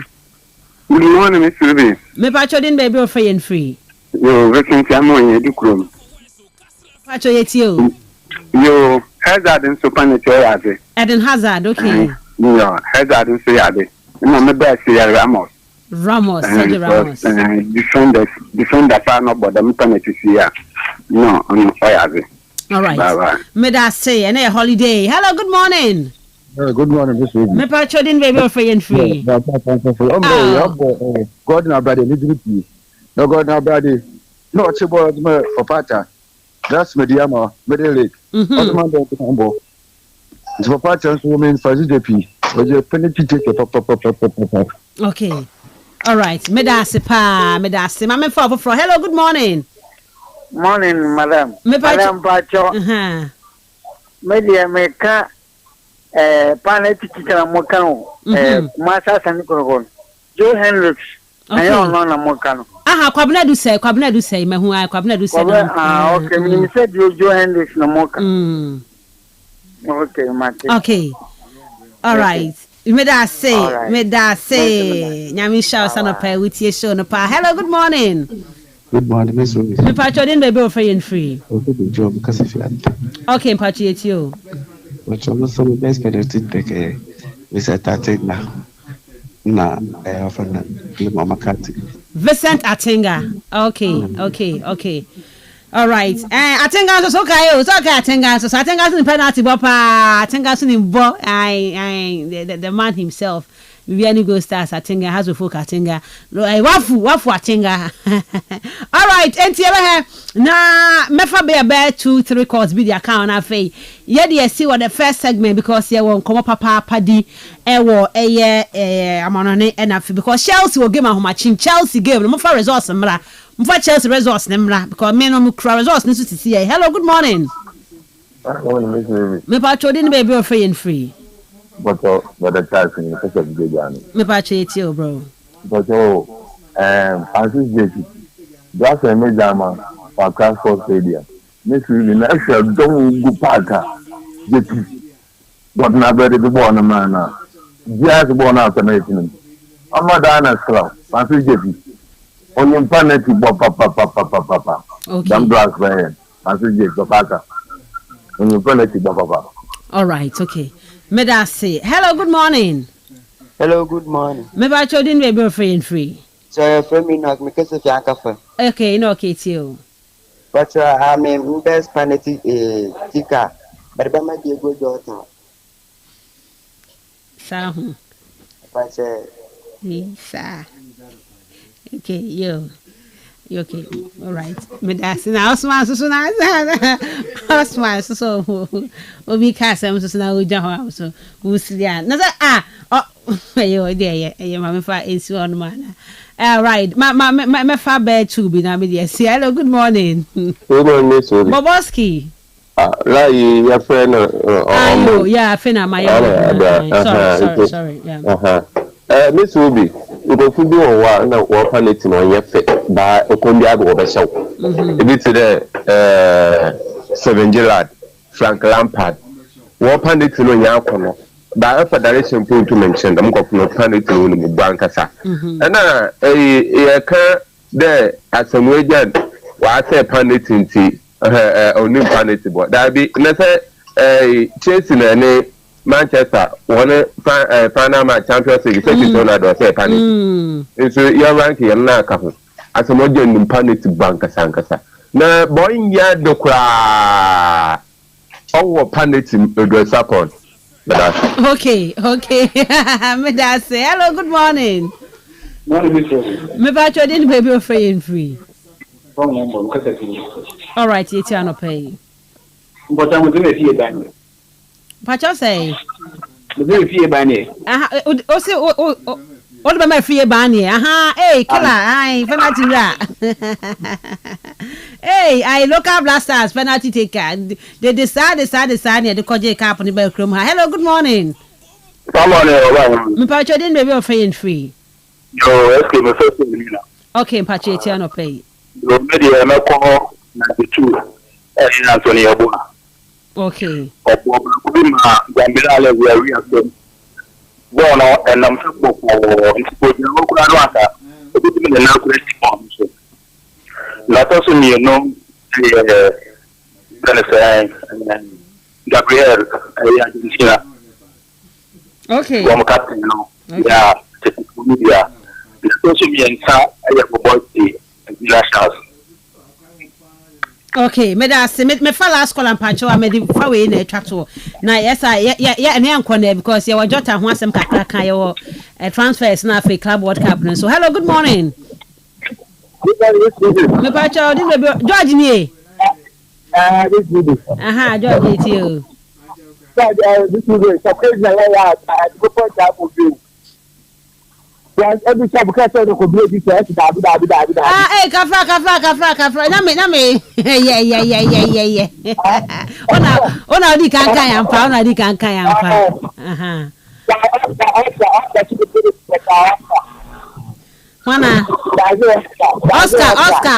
Oscar Moba Junior all right me da say okay mama yan fancy na yan kwama no ne nsem ni mu na said Osman asena no betena na holiday no pay man e cry nya dia o ye de cry no oboa etino it's 47 minutes past 7 ye bedi nkoma ma no ne nsem ni mu na fe ye ba fie because enu go stars for so do mo cap no ko kire minister no ama minister no so ahye go stars for bobi ebo a ode ahye o mo ne be hwese abɔhye no any issues ahodo a ebe nyina no ye baba be din ko ba Chelsea game no ye na homachi me so mfa score line mreme Chelsea ne Palmeiras ne bo Estava wo se ho ahwan no wono no o Chelsea player but onyama ye ya to na wie wo ba ma ne team no Club World Cup ya se Chelsea hia no game ne be wie say Hilal woman so ne Fluminense game no ya nwumre ya mo so bo na nwumre games ne be wie say for messages never near King Kind Farmer. Eba Kwama no me basi see. The real sports is here. Neuer's caught in no man's land. It's Marty! kastlefm. The sports king. When I day home and want something quick to chop, everything day inside, groundnuts, milk and sugar. I only need some water. So kiss made easy, yo. Kivo carry mix. Eat a bio. Chop am anywhere. Eat a bio. Kivo carry mix. For your office. Boarding house. Kivo carry everything day inside. Groundnuts, milk and sugar. I only need some water. So kiss made easy, yo. Kivo carry mix. Eat a bio. Kivo carry. Kivo 4-in-1 Gary mix. Soakings are easy. This advert is FDA approved. And near man on nefe, nebuo, and I said the end change in Amkania. Kastle FM 90.3. Home appliances and Kwana Opedia. To Hisense, now fear me dawase. Hisense, everyday prices for everyday people. Fanny say what the 1 Ghana cedi, every 30 Ghana cedis, cool chop. And I say 30 Ghana cedis, everybody 300 Ghana cedis, cool chop. Na 100 cedis better there, and the crowd here easy cry. The inconim 30 times, and we yibako agudi anymore. Near here, say obey abapano, a free otariki to ebimu. Ah, and matter to 6 a woman, ama wedding kunim. Na anya enunquano, bobako, and I say bo a 9 impreno. Debia, nanya 2 Ghana cedis free, won't pay way now pet yen. Dial *946# na shasi e bonus sia. Enele ensa game pack agudi anymore. And yeah, Mawana won't if you do watching. The real sports is here. Neuer's caught in no man's land. It's kastlefm. The sports king. Kastle 90.3 FM. Suni Robert Mensah Sports. And yeah, on 4th July. And now holiday no see Tuesday no. And then yeah, Friday. Think of one quaduma. I bank for any namu fear or mad da. Made denu akofo chele ya na dwo mkoda ya omo sorry ba why ade se wa sorry a woni ye aduma ye wa fie ba na ho nsem kakra hentine ani na so ka stories ne ho a ye ba be kan. Let me read some of your messages quickly.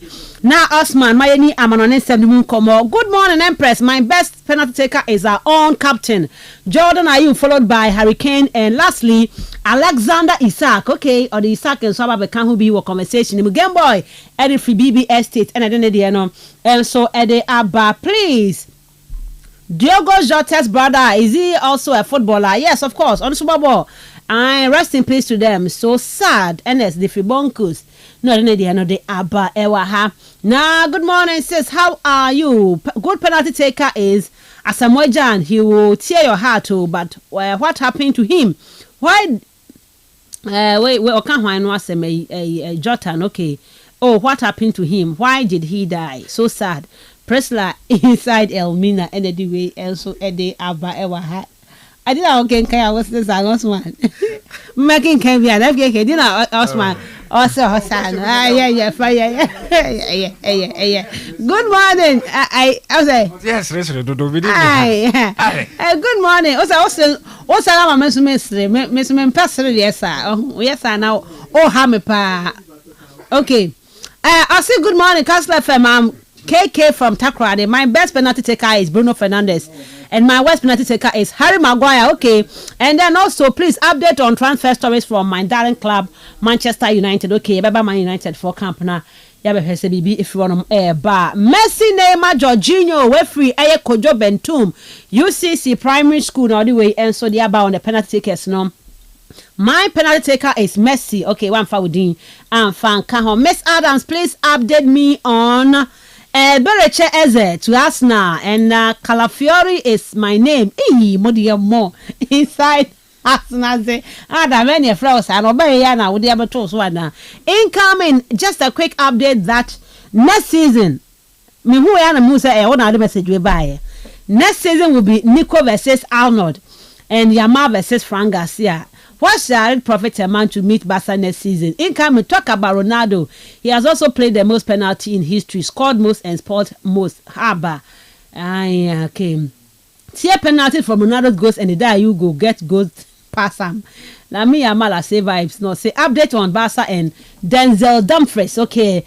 But I say, let me say vibes. So they no. In the world of football, Ronaldo is the best penalty taker, but the worst penalty taker is Mateo Kovacic. All right, may I say, my best penalty takers are no. And I do the one who say FK penalty da, and okay, they take.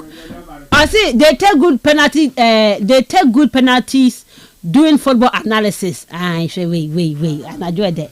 Say I don't know and I do the sorry or the my say hi miss me my best is Messi and my worst is Ferran Torres. Please, I need update on Barca. I'm Danny from Anchor for transfer Mr. Transfers. I have a lot. Hanum Saint, you know. But Nina Osman. Okay, and a holiday in today and coyanim. I bought a 54 TMA. Above 54, yes, I'm on this denti. Now by Triam, Nabu 9, so I'm but your man trench away. Man trench. And a parawa compound. Of course, and what Mammy Chem is steady. I'm a point on my friend on fat. My friend 2 times, so I'm facing me call doing. I'm a friend, I'm saying, Miss Teddy or fire, I'm saying, Jogo Jota. Or say, dear Sam Naba. Why a day? On Mr. Dinty, Mr. Dinty, steady, yes, senior, hey, I'm not bad now, I say no move soon. What's my okay name? I was over there. Ordinary views. Nah, go funny. Fine boy. Over the fine boy say. Men can't find the way you ask me. And I also was a name nation. Miss you by. Nani na kokoko sa. And you crowd. I was right when you're broken. In fact, you na dicey and pay. Also, Kastle Bosu. And see, some part of what kind of none of messages or doors. As in the what you want 20th Premier League title. Yeah. And I want number 20 so that tells you how much Brenton also was in his name is Diogo. He's better than a friend say for Portugal player, for example, one of their best players, something they didn't shame. He's better than him. No, man can say running down the ring, Diogo from Portugal. I got that guy. Portugal. I will try and find that song. Brenton is it? Menimo Bia. Yes, football in your ball. Rivalries womb in your using Como and then you try the opponent's player and maybe I'm not but can some bunny be. You just do anything possible just to make sure that and Panasem today you can do Nasem for instance, but there was some place where mommy should be no matter where you belong to, anytime be the one or honum, and he's one of those guys, you know. And then some of the brain in fact, actually tribute to Uncle we pay now. I fair, and maybe I make a human life, you know, Ruby, or yaza awesome more than anything in this world. And she say, actually, I say, yeah, can you panum conwas and I said you compare sika and on your hunya bia, you wouldn't understand. And make a bonus or yeah, life circumstances. Edwin wearing task uncertainty about life, you know. And then America there, and that was a bow. Maybe our doctors can predict simple what by Busumu way to my bar. But there's a bokono. Ruby Edwin wearing task. The last by year 2 months way. Brenton has had several moments to be about or year graceful now, boom, from winning the Premier League. Our worry, and a fast for the incident way so. Or some sort of Nations League, so yes, Nations League and so. So there's been major achievements in his life within this short period way. But when you now remember to my level, no. Ruby and open American cry about this boy. Only a Diogo Jota, Obia Bernard in there. That's it. That is the real name, no. Banakasankasani full name ye Diogo Jose Teixeira da Silva. Now, I start say ne career warrior Portugal honum academia or start say another football club no. Now from one or year the Gondoma. Na baby I start here no bono. Oban this same name Silva na. And kofu be brain na kota da amazini bi. Nti say ahwe ne bread da aka wa wonyina ukonya da ama accident na. Ono wo friend Andre Silva. And now Diogo Jota na no yi da ama Silva no the finishing do because now opedo de musrunku. Nti say fa the word Jota na is in Jota na. Root or letter o. Onye dini bia. Today ka ABC de kodu J in Portuguese one what can Jota. A hand on so for that Diogo Jota and Sinizin accent can or your Diogo J. I don't know how to turn on just as other players or put on once will look different no. Once what far is in water to one or outside of their name to the Kaka for instance. I shall not say Nizina or Honum and Ronaldo Munya Sumpo de Ade Pepe Munya yes was one is an answer what the Kasha de Kamana was using the beer was a quay. Now I shall Brent and the career Ruby or you're very much interesting because ball no one shut out one bunch. And I shall rise to fame. And I miss Monsieur starting the career and then Manapan Yerkano. From Pacos de Ferreira from Portugal. And now 2016. Of course, I is more Atletico Madrid. But I want the environment now good for him into my ball honum. And I feel quite pay or yet loan move of Porto. Cover 1 season. I want to call numbers in bonus 27 appearances, 8 goals, and I brent no or 2 or boy. Going back to Atletico Madrid, no, and I there. Environment in good for him. So he wants to try something different. Not on quite different league, non concobo. He moved to a year Wolverhampton Wanderers. A one championship. And that particular season, what was season what we know? Now one best player for that season, a new player, yeah, Diogo Jota. Into that season, I went and born home was in on loan 44 games no two more boy or honum. Fast forward, and I deal no two now making a permanent or honum. And I went and signing. Ozema or year Wolverhampton Wanderers 2018-2020. So it means at Wolverhampton Wanderers says you only can want 3 years and no two more boy 67 matches 16 goals and our Brenton or two now okay share for that particular period no Ozema team no until 2020 not Jagging Club Ocean not per strikers no it is not just about the name it's not just about the you are flamboyant but will be an ability on the field of play about two now one more than managed results now been here as a manager no and a coach no went in for his abilities and also signing a Brenton no Ozema or your Liverpool or Honum. And then you that Liverpool career no or your injuries are Brenton so my answer that you hun but or your fit no so generous or bar. And then I'm sure one of the games against Arsenal. And any favorite game and go on. This is a player. No on him dribbles no on him BBI and okay join Liverpool. Liverpool you back for 5 years or Bournemouth 120th Premier League no. Two more now he was part of the team now will be interestingly somewhere around June and a boy acquire throat surgery surgery yes and now doctors are advising there because of the surgery now why so route to corner on full plane in the season here we back to Portugal no or far ferry it's a ferry be a shape and also call Portugal honum and I feel okwezi Jumezi akwa national team football the Nations League na until he's supposed to report back to England Yami Adama Monday now I could join the pre-season into the same route no you see now the same thing and constance okay bill onye ni nua na ka wasan so aba back to Liverpool by Monday no wa report and wa start the pre-season no. And unfortunately, car na no kuta no Lamborghini Hurricane. That particular car so na football lesson is it. Obia pe that speed cars ni bi no. Na car na time wasn't there opai na we overtaking no na unfortunately ija no heat no friction no okwasi mo jekwa kwota car no ma onye ne bread nyina wo kwehwe won ko no ma Ruby asam no ya reho na wofo won mafo ma ye bien ana onye ne nua no na won nyina just one particular time won nyina so we film wo hono azina kwa akoye some style visa mo ye Portugal from the world of football but then I was just happy there certain place be hono ma one tribute no na e won ka kuma nkasa na ma kan kona tenezo no that you should enjoy life you are not promised tomorrow but I as be as soon as wadwen as I had to home because any mo be see ochina nti me hu ni coach on the bay jogging club and slot to wakasa Liverpool funo ni teammate ni bi Cristiano Ronaldo some man no was bay a lot of them and Ruby Yakupon under that brain ni onye Andre Silva no won nyina no and I busuafo especially na ma metas na papa tias you na just one day no one from ebien was when yakwa kwahye one from nsa ebia consolation in that one from me ba sa wo hono ma obotum na was agege won anyiwa but onkonkoye today sanka wona kasa one from wo ho a ebia mesman ko onyo baje no ya ro ko sam dey but that is about life into Ruby they go Jota rest in peace na yakopon on kanu wo hono yanko yenyim kakra na yenzu komo about yamebo and the games no be kodo and I ever start if you the first game 7 p.m. Obakodo Fluminense against Al Hilal. These are two clubs that were underdogs in this particular tournament. We are United States to Honum, the World Cup. No. Now, two teams in our competition. We actually group of Biako na.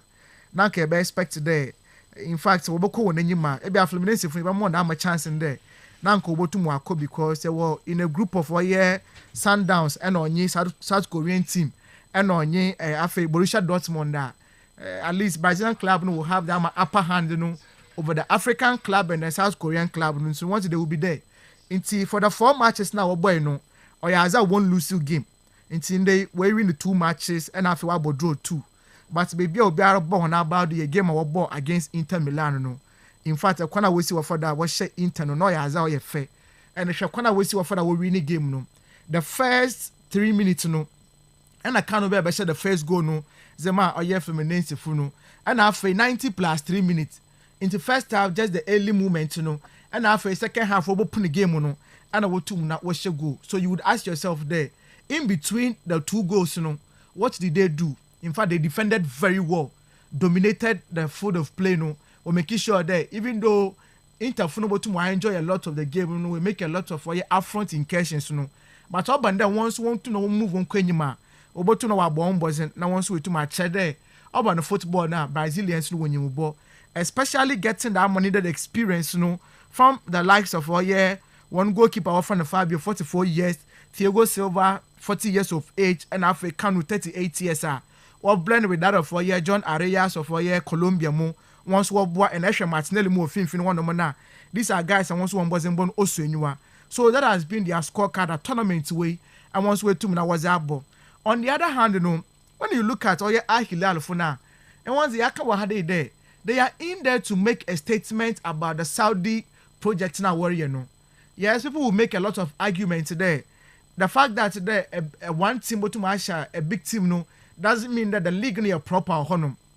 But Ruby, it is about the conversation there. Your best clubs so will play outside of your terrain now. They should be able to represent you better. And the question group Al Hilal for Kotomuna. Or Real Madrid or Salzburg and after all Pachuca or Honum. Now your boy ye no, na ye a Saudi Pro League team will qualify with Real Madrid. It's in the group stages or we need 1 match and about draw 2. In fact against Real Madrid and you want Kwana Kofi will see what for that over 1 ball. And about supporting your be coach now or dinner that out Fast forward, we to my advance alcohol name. The next stage of the competition will share Manchester City. 7-goal trailer and Otumokodu in that particular game, And Kwafunu when give up honum. One thing I like about them is the organization on the field of play. Obia ye Nejuma, International Yasin Bonu against Manchester City or conceded 3 goals. By every the 90 minutes of football now we make it 10 saves or honum. quality display and otum was a man or yet need him no honum. I share the likes of Oye Khalidu Koulibaly ma. And also watching the children na the sort of support I was in my goalkeeper on your team Ninanu, Renan Lodi, and our bench of my Jack Canchel, one was in Bonu, also in Yua, Echo Finfin one nomina. The experience or yet Ruby Neves. Shakonos your for that all link up with the defenders, and I'm afraid attacking Ted no. Sergio Milinkovic Savic would always be there as a number 10. Numbers in Bonu Suenua, then Malcolm Noni, Leonardo Muno. These are guys are up on the energetic levels, up on the speed, yen Tominka, Yamba counter possessive football now. Once to win him, reason I want to more further was a show yet Manchester City or Honum. In the 18-yard box, no.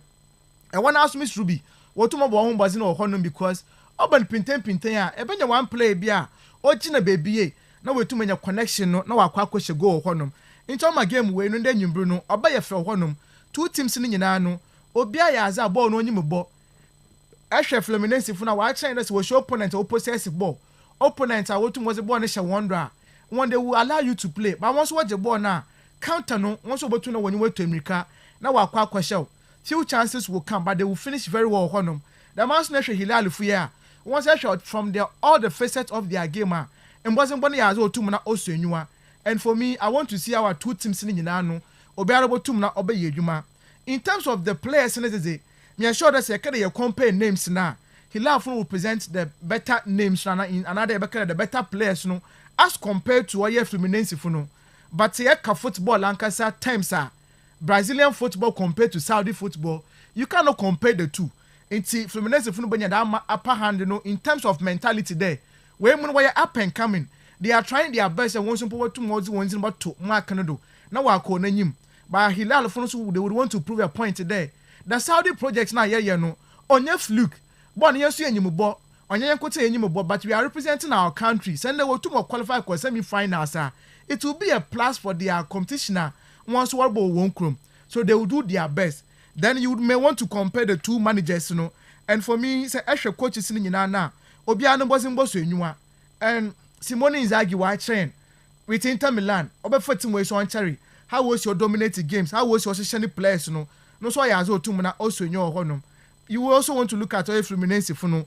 Once so far, coaching on your one by no, and wasn't one so in Shadan quite bad or honum as a ball to tell for the 1 bar. One also 2 minutes away, you Christian, Papa of yet Renato Gaucho. No so wasn't one so far, no, or as I walk across on your honor, no so Mabana bad or honum. And to Ruby, stage I hear do no, it's not about beautiful football. It's about team about defend ye. It's about team about the well coordinated or your efforts, no. Team of code you want to man chances I will to know about better or honor. Now one and then you bring more show honum. Slim margin and about code in the game. I'm not going to expect a lot of goals, This time round, no be about try there. Only 1 goal, but snatching with different or honum. Opportunity but the man. On for current honum. I foresee the 2 teams in the yard will be able to make a go honum. I won't be surprised. So I'm expecting both teams to score. But anything to win this game, we know. Me feel the Hilal will do more.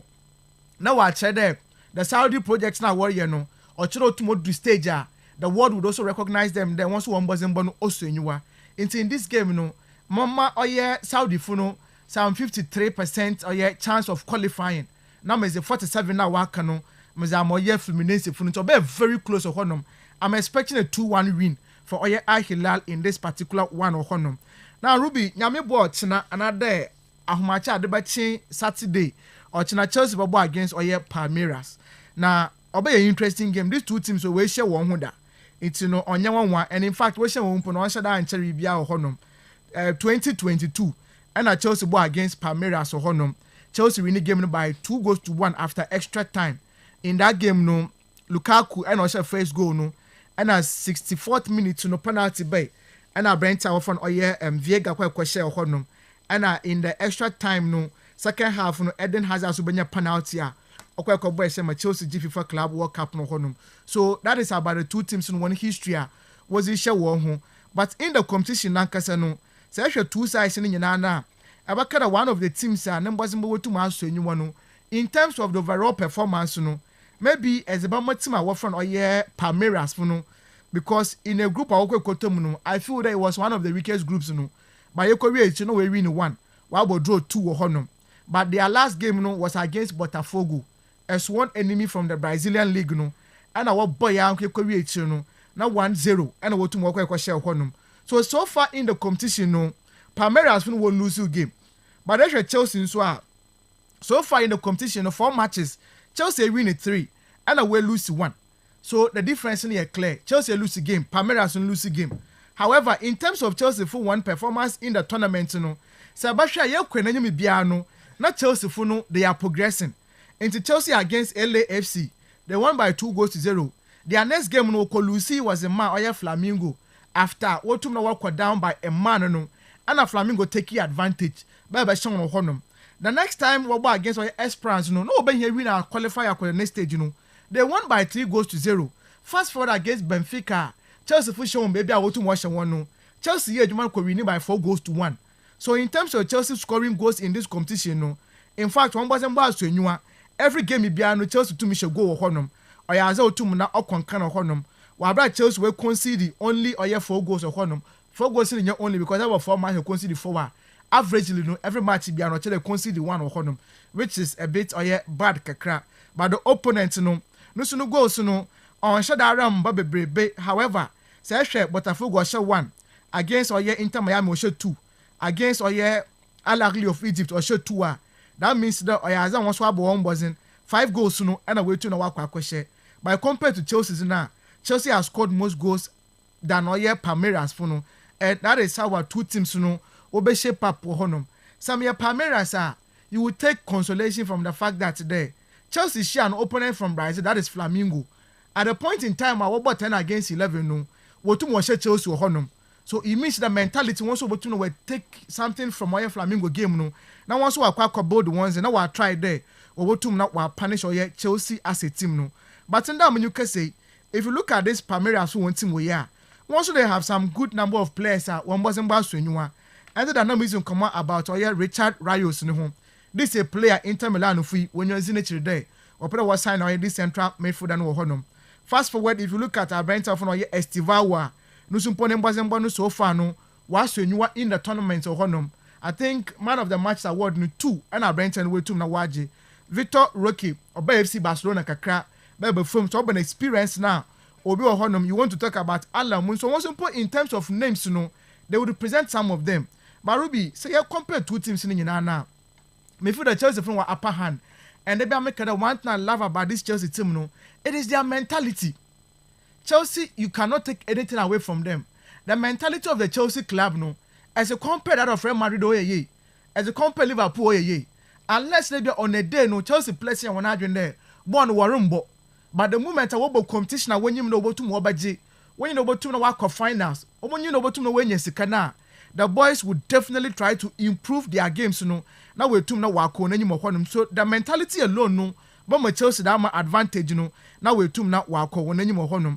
However, coach, you know, this time around the experimentations, you know, Ruby, I feel they should be over. Stay there, you do say, I know what you may. That's a quick experimentation, that's a pressure in the bar. You know, but to know work for honum.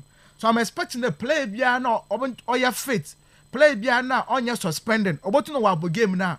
Obiara mboni position or your best known for. Until Rhys James no right back no Uncle John Ombo, Mark Ukra left back no John Ombo. Fifth no one you may have an issue, but so far actually Levy Cole he would always be a starter. But they are sure they are there. The moment you're able to do it, you know, Obanyama to my conquer honum. Goalkeeper Robert Sanchez, our problem be urban distribution or you're very poor. On you must pass balls no, so long balls or so short balls no. I am not pressure to Moba until against Benfica. I will be piano. And when don't misplaces some 3 or 4 passes be, or the baby no mboa. This time round you need to make sure there. So what about pass a money player? Or so make sure that Oba when you're on the right or honum. And that is one thing I want to see. Fifth one of them say the least we say about it, you know, the better because we know the usual suspects, you know. Asher Moses Casado, Romeo Laviamo, and Afi Enzo Fernandez. Obiano wasn't bonus to you. Cole Palmer so far now ya wotu no rotating kakra. The last game no left side of the attack no and no kojine. Pedro Neto watch up on the right side this year now otumo deliver all my numbers no. So far tournament 3 goals no and away to no wakwa kwashe honum. So definitely team roya wakwa set honum. Liam Delap no so anya bad player. No so otumo cha quality ni there. On any day say madam few chances ni bia. No so botum na washe but e be here no more 18-yard box nim because striker na ball na yerebo. Na afe a question 51 ball no kodo enyim hono na wo hwe wa na won hu was the pressure to team no do. And to be I feel that in terms of experiences, Chelsea definitely will be there. Into going into this game, so we underestimate to opponent, that's what kind of was that more strong mentality in both Roma. The mentality alone, will give Chelsea that upper hand, over Palmeiras, But trust me, Palmeiras will come in there. Now also about try one best, but to my cause an upset, against Oye Chelsea, Will be at the end of the day, I'm expecting Chelsea to do their best. And can remember Chelsea clean sheet, but I doubt that Chelsea can keep a clean sheet in this one. Esteban will try to prove a point to why Chelsea for Casano or part of what science. He will do everything possible there. In the bottom no wash go and bottom no assets or bottom no bonnet team no. Now we win the game double chance with the moment Chelsea. But set our friend Palmeiras Ruby so to watch a goal. I won't be surprised. But Chelsea to the semi-finals I would tip them ahead of Palmeiras in this one or Chelsea to qualify. Now Ruby transfer kakrebi na memfancy. Transfers say Roma players will be now on her basem. Mama starting fee or Nottingham Forest. Some 4 days ago na make catch out there. Nottingham Forest where Roma Juventus are what pair or Rangers or Honum. Na when you can say or a club our friend or Newcastle me should be they are so much interested in signing a Brent our friend or Anthony Ilanga. Na make sure deal no Newcastle. Yes, initially was a £45 million was the quay. And I was rejected deal no. Newcastle no power when there was an improved contract bill. Was I come Nottingham Forest there. £50 million. One the Missicano. Now was the bonuses back home. No one na boy and signing from Newcastle for no.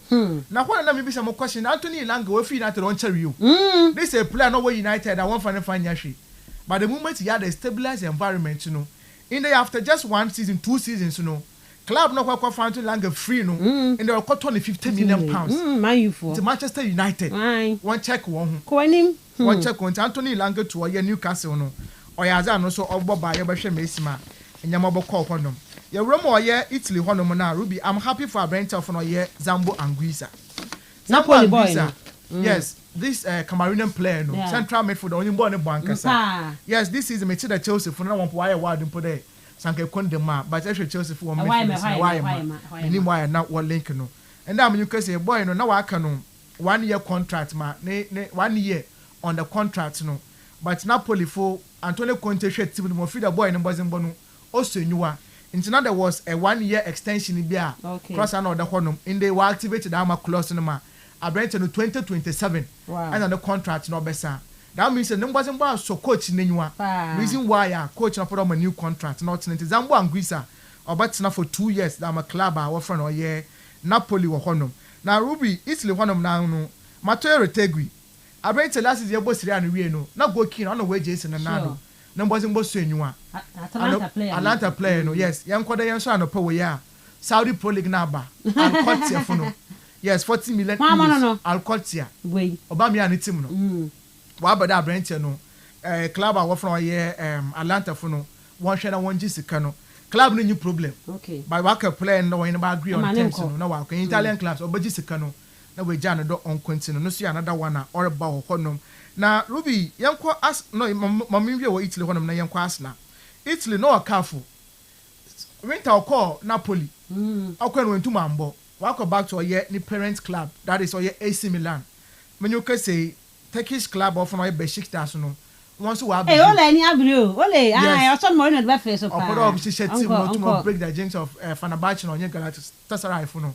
But no power reports in there. While approach our Brent ma. When you come there, at least a permanent mover.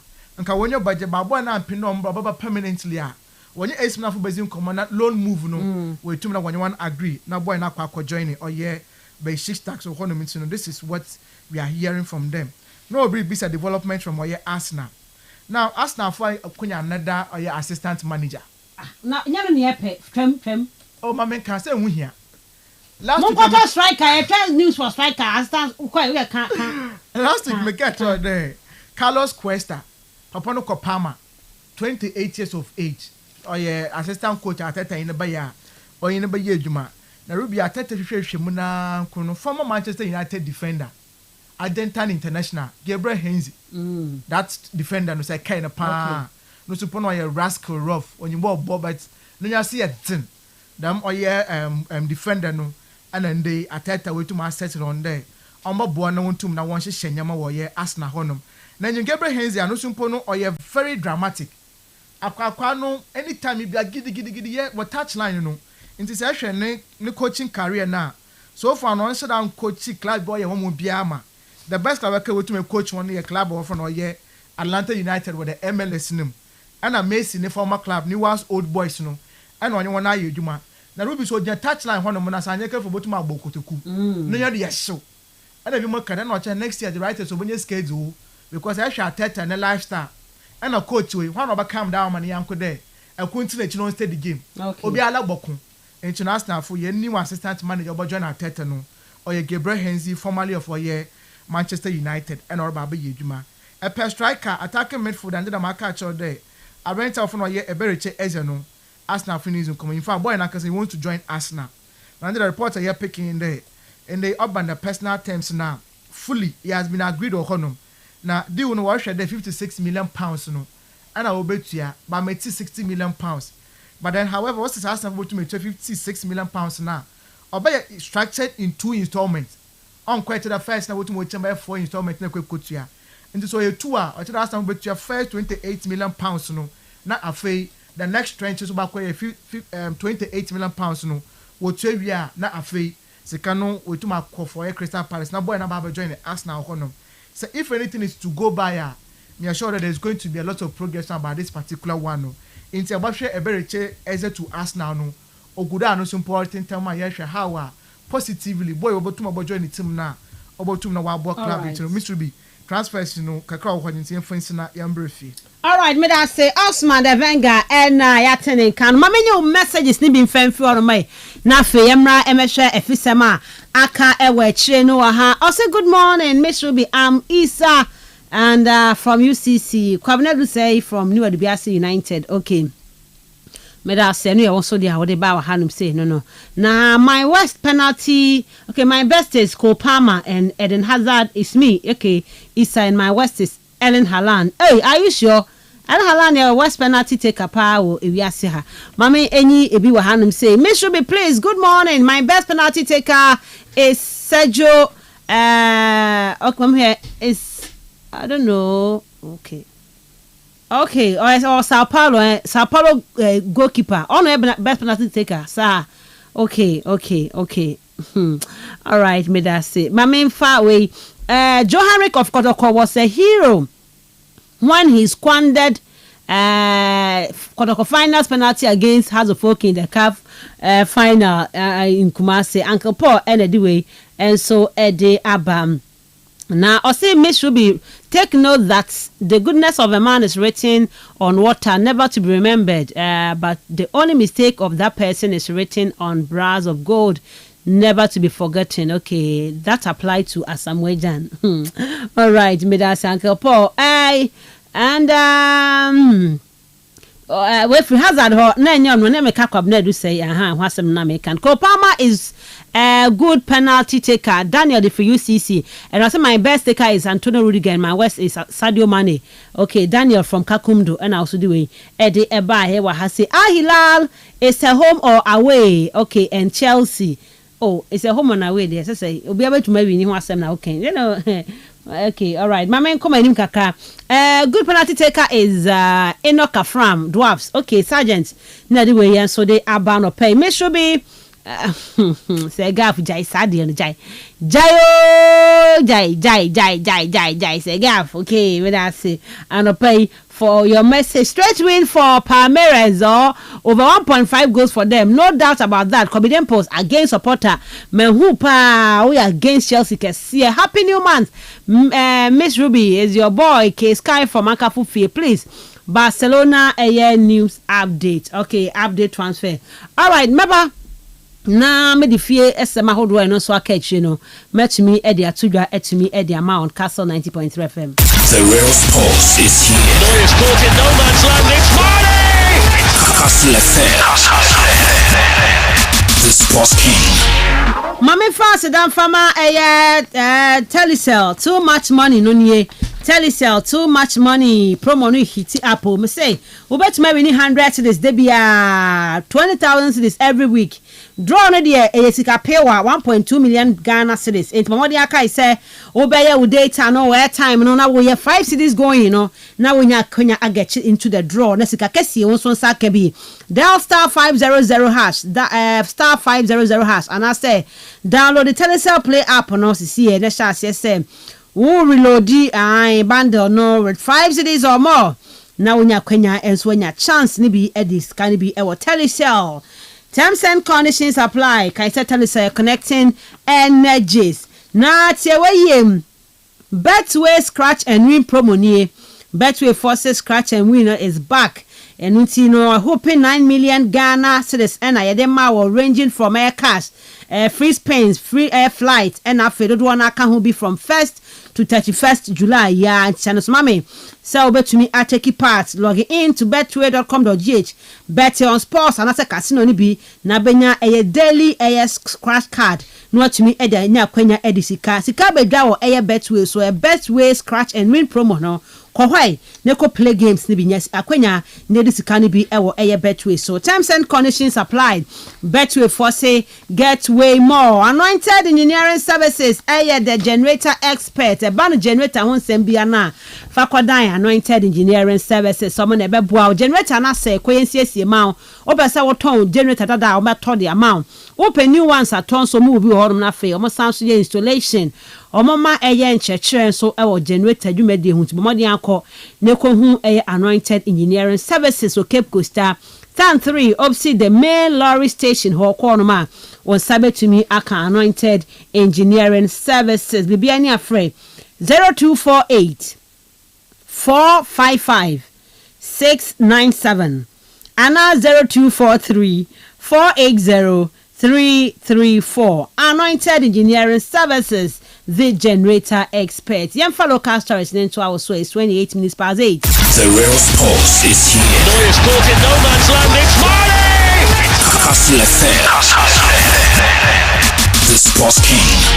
Man, yani komo ene Bibiani Gold Stars na age na Ghana nemu World Cup Champions League ni mu enye fedi agro cry many bra bre so mo kwakote Ghana ni mu no enye fedi agro Bibiani Gold Stars nei womo ekopie mu ewo Minister for Sports and Recreation asuye orani din ede Kofi Adams honorable womo de honorable cap no kwache honorable Kapa ya di ni o ya na ekwa Africa no na amokodu no ade na CEO Adema Bibiani Gold Stars mu but airport nti ene wa bepie mu ewo minister kachi a wo ne no eba abetwetwe enkomo sei na CEO etumi ene minister edi enkomo fire. It is an honor to call on you today to account to you about the success of Bibiani Gold Stars in our 2004 historic achievement in the Premiership.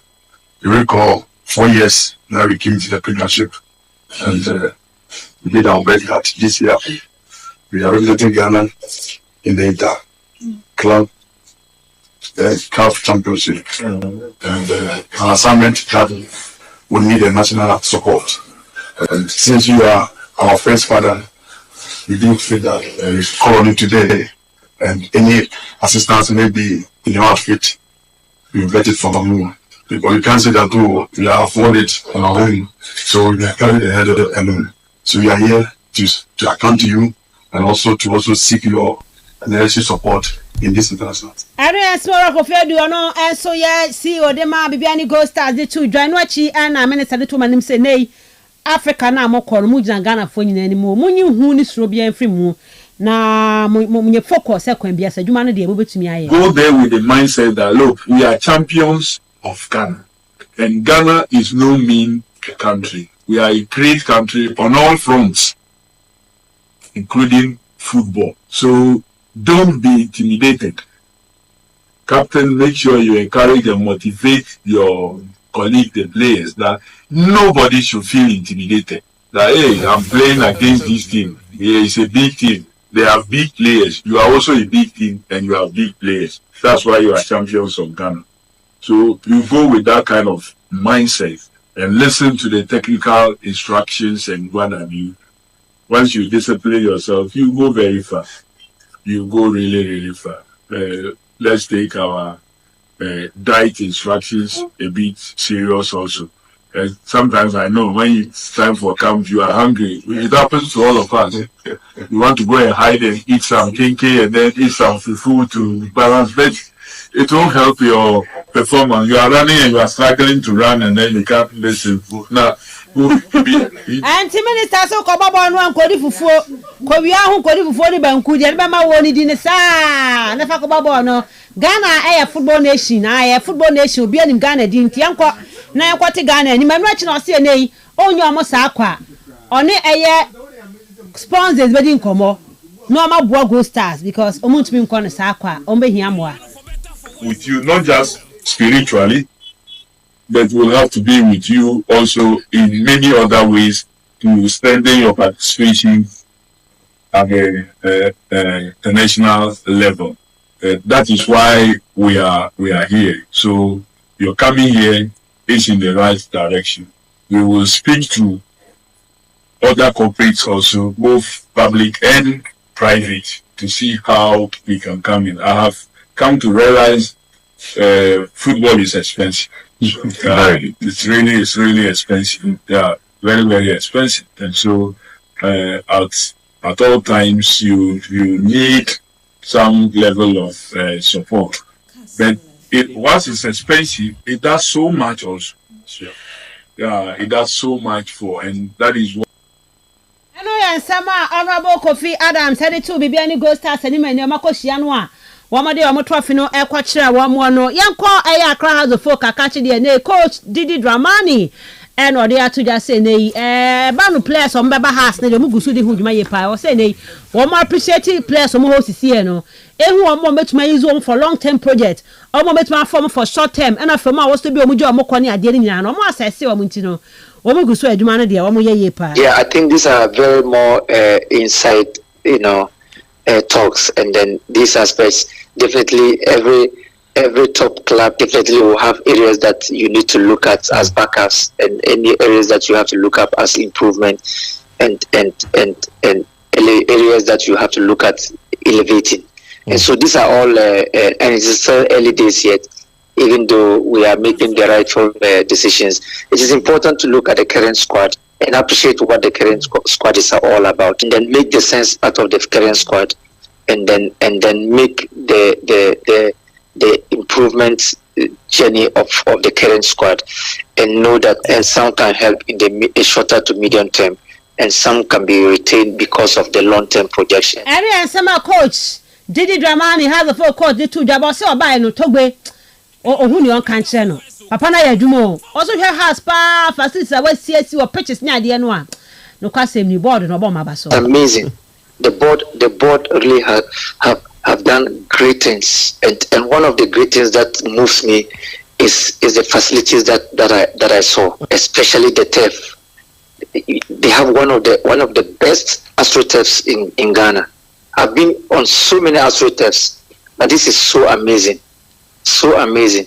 And we are some coach Didi Dramani ede atudwe nei maboy trainer mede ama ye tiefo dwumade no so yanko afriye bane na kache de nei afriye bane na report to aban say the FC Zurich ho no kosi na kan no ai de no de aye omo no atun kwanta pai ntini say we free agent bane e be ho peti for na afi watumi enso no akwakoye adwuma ede ama wo mo FK ai de ebi wa kira na se ma ebu se akasa ni nya maka no nya wa hwe mo abi nya no ho aga say interesting one ni nya no ho okay me ni bia se bia all right dia bude ebi ko mo yanko yanim husband say dey aka bande na da so na da Facebook no na da Facebook yanko yanim course minister ni entre no ano no Didi Dramani akasa and osha has facilities ne nyomo mo de no ye nyina enim I mean omo aka ho asema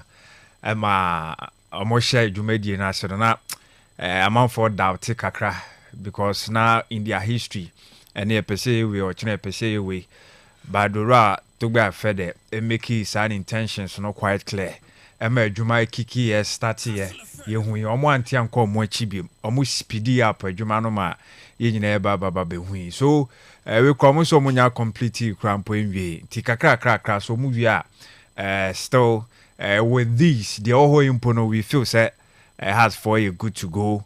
The next one no should be say omo try so omo abenyo omo mini stadium bi a omo nso betimi asi akan bi wo so bi a 5,000 capacity bi a 10,000 the way on person omo koni bia because so share lalia omo a omo stadium mini one 5,000 and omo even though omo prefer so mbe use the Caro international sports stadium nti probably be at the next one no be hard to folk unsa has to folk challenge you know enye sign nyoma ni biem say conversation no enye has facility asem biem it's all about the club no ebenya resource no on the pitch off pitch no they are doing most of things right ebi administration no so nyoma no ene obi mpese omo aba country didi drama ni the all can nyina no ensem de ne ensem pa wo kan fa club no but at the end of the day the here is all be chance yes will be resource no and so etimi e ma club tie I think it's a very good one so no so beba no be can be ato so there but enye no ne adwuma no pa no supporters no munim so more facilities no board nim so more facilities no obi anim but the whole challenge ne kese no pa ne say so big game bo first game no a big challenge against a bitterest rival a footballing terms no only kotokone babebo challenge ni se kone ko win trophy no e fa momo enti wi a whatever comes na be positive and we betimi aboa ma so wa build the SR squad defeat so ba backlash ne beba eno so the sa reality no beba eno so the bibi beba beto no mo de a kire wo se we ni expectation e da ho e de amount supporters no omo welcome o omo agiwatum de but se wantimi anwini we a anything bia criticism bia bebe bia no ebe yi bibi edi akire eye coach friend didi drama enim onim team kwa akofa onim history behind the team onim supporting base no ekwan omo fast react to issues victories defeats failures any success onim ni nyina na onya sa experience no from elsewhere so your opponent and also tiechiri na wo hwe bi but see ade wo baba nya the feel no say dey see etie how heat how hot nti for me cold ni nyina mu no ono aso beba benya safi nti me sure say wa prepare mentally and physically and bibia mu no or dey sa dwumedie na ekwa hard to folk boboko nti nyame adoma Sunday we nyina ebe witness na yehu said the nyoma ebesia konti ne kasa no is on point but me so me twe na adwen so say the real deal no and he say obe hit the ground running wa appreciate squad e wo ho sese and me pe positive whatever obeti na se bia me de hunu say positive but hunu so obi ba obe chance akasa bebre so ho e no mo no ho han sem bi obekeka no nhada enye yi chinchina hunu say onye bia opeo but ote say what is say chinchina masudi dramani say yankofa we amba I be say that be the quality also the ball. It doesn't also mean say team no adapts. It doesn't also mean say team no inclusions. Wow, yes supporter utie ya kasa ye di club na chia basis and pempe so enim say department bi wono ma baby wono ma wo say competition eba baby wono so o mo lake kra or say in fact a reinforcement no eba no mo so etimi adi call mo enim team me sure say low key kakra behind the scenes enim say team no ba enyo maybe one ma was say a better nsania no bia hwe bi no mote but preferably behind the scenes if say kakra obenya ne nkrofo a ope omo in terms of playing body na say players no na so de omo ayadwuma I didn't say they are very good to go. I've asked for some 12 for any supporters in mu bi there inquisitivity ntino ombe hu any side no be person ombe pe de ekọ de club no day to day nyoma omo any sa nyoma ni nyina no ekọ club ni din ene ne nyoma no ekọ with it ope how to folk those big clubs no esan said your city anything de bia no supporters no be person ombe te nyoma ba kumienu miensa bia they feel say it should be a positive ekọ enso etimedia ma omuti yentwa no mbo ne enko yanim. Yes, Bani de ne ha adwen kakra ne prospect na ode ba no na nyina ye wugidie se ba bi nso so no atwa fa no pressure en shada eni ho Switzerland die FC Barcelona amia humo salamo and the likes lot of players bi mo pass through e wo honom and omo development no speed up kind yie di ma mo eba the mainstream Europe me can mainstream football sense ne kan baby a obeka se football no mo ye pa ma dodo na edi akiri ye nyina ye nim nya afi na mbebobodi enti with Swiss side ne there we all felt say ka obetimi I develop ye sometimes not even say chinchina and was say command a starting lineup but at least squad yes you weekend near kwakobo game you should be part of the bench teams and I say bench players I was so bahonum or so fight to way out say starting lineup on a weekend be a bar say coach now for one started this weekend and the next weekend there should be that force on that work now ebeba amana coach so say on start and answer or mouth 30 minutes more or mouth second half will be now so babebo binti the fact say mutually amo terminating contract ni mean say omo ani anso afie banye ne performance until say any explanation be beba there for now me sa na me hunu say footballing wise say banye an show why I was say FC Zurich for any no etwaso ekoye adwuma who said there ema dia me kan e begina ne say ya nhyɛ da ante ba say omo pre-season na omo ye no na some 2-3 games bi ye hu so ba bebo bi omo start season na obokakra o se kakra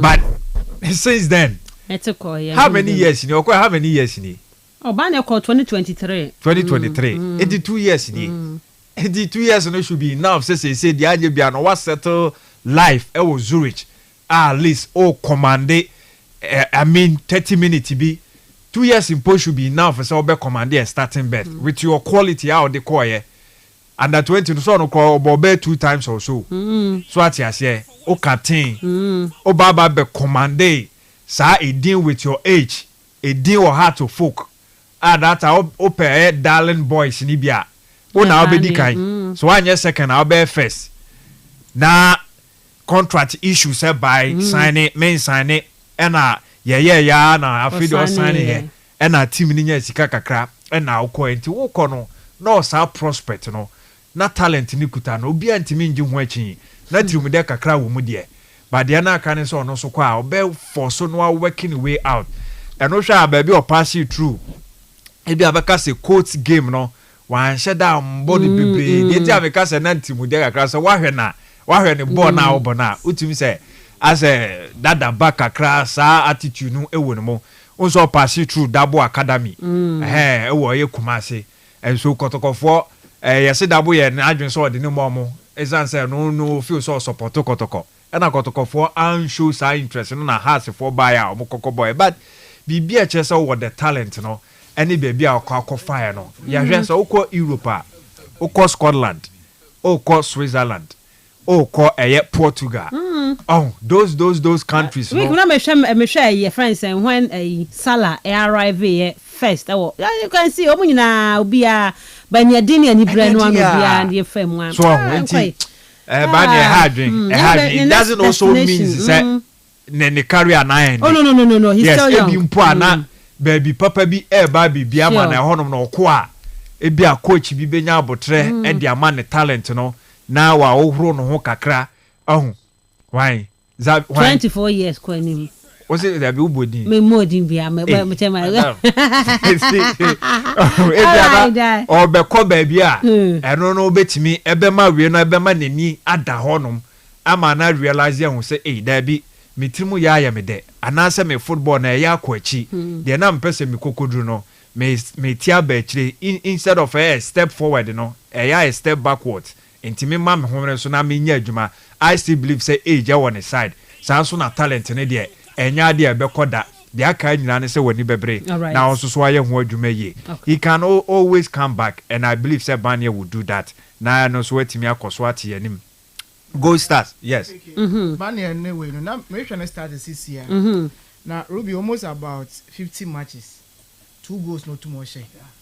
And then your attacker, and that is one numbers. Now was about judge. Those young players are work clubs say ABM pa goals in points down. But then team Nankasa no one was in want to know. We here on the Numu Yazina. Sure, you can be there, and for the part of 2025 for Ombo Border. And yet, in fact, I squad him on camp. One friend was camp. No one crying him. I'm not going to 02 anymore. It is a team being poor one or barbeto. I dare no better so their barbeto. Oh, unless it be our better old a year hard to folk moment. It be a national team moment, you know. Any be or the any be that first season, you know, kakra with is rich. And no in cheddar enough. Oh. But I still believe say the entourage, no. All right. On the agent being in the manager be or more no more monstrous team man and many ya mom copy from copy Europe akesi ni bi. Omo pep baby I still na work from kakra motor what dey na kwachiri do. So e be oba Germany you those middle class Bundesliga 2 no. Obetimi abo. Okay. All right. Okay. Kwani mkaka ni emphasize. Now we say who say Go Stars obviously Omakwa share sports minister and Ure Dueka say is a first father obviously so share football the way I in Shisha ni city there the ministry no yes enti on the leader or yeah omunyina eja no kre but as la sula la na doso. Oh, asresre ne ya doso. Yeah, asresre be. Me kase mo nsre. But now the ebesi mitrim said that ben na yen so ye bedru the likes of Mamelodi Sundowns so more time no omu moment no omu stage omu dru omu level omu dru TP Mazembe bia eba akọ so ho ene lali mo with that Casablanca mo Orlando Pirates mo that ben ye bedru sa stage na ye kwa ye the trophy ni kokoji ye wie ya yaje ya de ne ekwa baby nya fe ne ekopa a chew se ye ko chere nkrofo ye ko parliament ye ko chere we ye ko chere we de omu ye nyina no na meka no e ya sere omu koji jiska until the ben na ye Premier League winners ebe di omu ho ejina brane se ya gidi gawie ye the trophy ne be kwa akochere ye minister ani o ma bibi afan ye nya hwe afan ye kwa ye nim ya ko prepare kwa boy in games now to ona Madrid they drew a year o Madrid ho no ma your friends say omo prime minister and as I say royalty na omo akọ na ya omo the trophy for Champions League enti my scanning fa na La Liga La Liga enti oh until the best team man said that Ben yes we clubs no yes we be drew ho no bia yes we be di ho ya say de bia no na say yensa hyenkrofo bia num oh as omo ankeka omo ho anya ya na ye ho ya kire Go Stars mo am ka say mo ready say mo be ko oh say ready do my but at least why ready akosere say na minister so so tin say no kan wan ka say we say that home point so ni corporate for no kwa kokasa no ma kosere skati media man ti media have so no ma say skati ma mu dey pesa semba ti media have okay have one yeah almost say skati almost say we onye sustainable so aban ka de onye scam from ma wona permanent minister kai just come if aban ko face so it means okopoche wo corporate Ghana dey also do okopoche say I said am okopoche obi a oh what do to many say Africa band so kwa api akwasre we okay yeah drive Osman Kawasem no tie so ya roho but then who should you blame the club themselves and then Ghana Premier League way na kwa am $500,000 maybe $1 million packages be enya 2 million big Ghana cedis bi ajo kwa jo bon ho bra keruko wonyim adan mi ba keke ho bi TV rights na nya ka ho bi was what my ton players ni bi enye bi aba behim but won ankasa clubs na ra aweru sum ho no na what na wadampo no bi because opeda referee bi ba on banya favor ntino if no yas no nyempo a orenka no kwa da man na ye betinam enti me isma na oreka no ehwe alifu ya oje trophy mpo no mpo nyempo na fa nka che ne minister bi na oreka che wa league je league na oji yo nya Champions League o league oreka che akwa league oreka che hwan na league dia dia the chow supporters na ekwo wonyim because mpo bata mpo na wa jimpo batia ne enzi basa adama FA Cup Ruby President Cup no or a good initiative Tatawale baba onyom no ho the whole Ghana the most loved person not even the president Shatta our fans ankasa Shatta will make you tweet today Sunday by 2:00 stadium in Yama people will travel from Kumasi of course people will travel from Tamale they kokra let's take it na Yeah, do a cranet here. No, me point ya, me come back. It will be. We make a good move. In fact, off on a year. Oh, FKK so wow. That's one course me.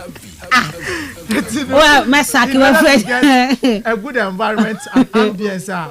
Obama game now be fitting a wire. Of course. He's one person. President about Obama Satawale. But I then I the other side. And you fool then a fresh at Tawale or Chadu Tumba count. But when you share Tawale put in every pulley crowd now. She has one share. But sometimes for national interest, you know.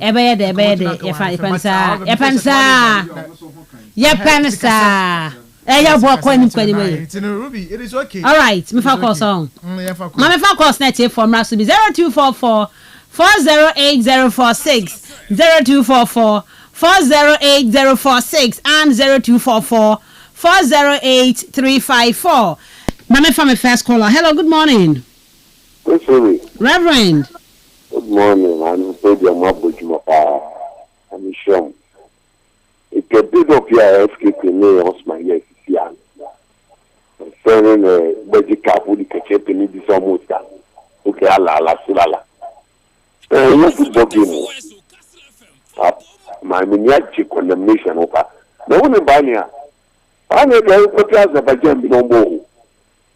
On Azerbaijan, the next television go on. But now I even carry on. It's hard to do. When you're mature, what people can be also what's the one? The whole of the season, one more match about to cry. Now, let me give it. You call the change of Morocco, and we must solve Banyo at the Mosaic again. It's a way. I need a carrier. Uncle Shazza, but they are 40 years in your local number. On the person, on some rat. Okay. That's a Reverend. Hello, good morning. Hello, good morning. Honorable Jaru. Yeah, Miss Rubin, today. No way upon our. Miss Rubin, this is their money where they say Kastle or Saturday. No, because in the Sebi, apart from what to call them, Mr. Coaching for a mobile for the it's one more Kastle, the Sunday, no bone paying the pain. Because in there, a property, you not say you see me about for and can somehow begin you open it to know. It was my kind of neck as an ocean. Medasi, hello, good morning. Uncle Benny. Good morning. Good morning, Uncle. Good. I in class there. Often there's no way I said I suspended. I will and I often match now. When you're 2 year old class. One Moses guy said I was suspended, sure, yeah. And I so it's just that grandfather said now why you sent for lab work up. I want to last okay. Pedro, of course. Pedro, yeah. No, I find that Shatawale also had an president. Hey, I Sunday on about Basha, my idea, and you cry, yeah. This will be market on the wall. Cut a perform ya, bona pitch in one, bona park in one. Support us all when you're one of fast start to Mukofi. That's a chance over. Open that house of over sell Amazon. I'm going to go Amazon football. It was about the people that look about the referee. And now, for your name, so FKK Academy or your true my fast asset. Better, the one person over that they go machine. Let us let them over ya. I just put the marketing. May say hello, good morning. Income, Mrs. Rubiladam. Lamini Amala survives. Income, it's out and abno. The Osman is a Waplana. Dear Hino. Williams Dumfries News in our main Kumbomu Devi. Hey, you, Miss Ruby. Na and was a Chesley and then a Chesley Wimbia. I am much here, the papers. Support the Chesley. The mother by the club walk out party in chasing it. Into me chasing fun on my teammates on my face. I miss you. La Porter or ya do football no more. 2-3 years to come, other class will follow. Now, do you know Spotify assigning? Now, classic will be a no partner artist. Which will be all selling jerseys. No, only this season, but only you two selling most jerseys in the history. Oh, that. That is a break it. I'm a record. No, I say because artists no reban. Nama Akwe and over them latest artist now Barcelona partner no. One of the fan Okoto J's is new. No listen. Okay, let me yama. All right, my mom for some recipe. Hello, good morning. I'm Mrs. Maso Pomani. Even for John Go. Nyamia do me hu ye pa. In fact, I'm going to mobile quite. I did how to code. You want to coach I have. Okushila. Yes. Yes, Shamanano. I'm better what the question. Because the able Medase, hello, good morning. Good morning, Papa. Hey, Anna got to crab any. It's all catching it you. What's your mister? Hey, Jalu, on our way, Jalu, the furniture. Could you have some more thing? Uncle Sam, Sylvia, Major Ori, no, Canadian once. It's your son will be. I am a Mondina and Suban, no, additional Kakadi and a day furniture on a Major or Kakay. That's the initial. Okay, Medase, by my name there, or say, or no horse or Casado into one train Sunday no be hunt, you know. Honest, no, maybe Bonnie Bia. Hello, good morning. Good morning, Mr. Boboski. Nankande Hatine, Kotoko, Bobo Macha. The Tumboy Botton, you man son of supported. Shut an eba, free, so free, to be uncle free. When you scamp, free. Ghana football, in Eka, Sukunende, today, no one is at a wally. Eban Sana, supported Saba, and a Penny friend or Colonel. Such a performance, we are going to support us knowing how walk on Coco. We be set a nature for Miss Ruby. There will coach in our night and a cassette, but what now catch and the index and my chibono or bono. And yet is the answer I'm making. My last cannot form. Castle the room bobo need be on channel one for we James and you on Momma now with James Mbunu too. Midfield and baby, live enemy how. On board, since you walk, Mamma, Yamata Quadia and a cap with an irribe papa. Okay, Medase, hello, good morning. Bonitel, now we actually, Missy, not in American Messi, Barcelona, a report by the this season, in your highest basis to since Barcelona Bay. That news we next to this song because in 2015 Barcelona missed Newman Suarez. So the Alba, Danny Alves, or one prime Busquets, no money. Onga went to Antonio Gerard Martin. So, or the transfer the crack. Into a shadow portal, Dama partnership no yen. Where one artist, fan or Jesse or Koto, the latest one in here. The fan of Koto Jesse will be sending day. Or better about Jesse also, or better called a black one. But we need it, but for the sake of near artists, okay. Those fans they are buying the jerseys because of their fans. Sometimes they don't support football, but artists number okay. Next year, Everton just as Medase Lami Amal. Hello, good morning. Hello, Mr. Ruby. Me pacho din baby free. Masa kwa ni. Me pacho yeti wano pay. Bena cha kanja kuna. Ye kanja boy ni wono. Joga wone ni apa. Ai fa yala aruka for the cameo. Hey, Mr. Monfrey, you can't go for a paper and carry the side way. I want to come and come to I no me on Christians in the area. You let me have about that. Dana, who does my mom can't be in the call? Yan nearly got down for living, so I can't feel anything to the organ. I do. Because the that I am your bad no two friends. I didn't put that car for drink. Okay.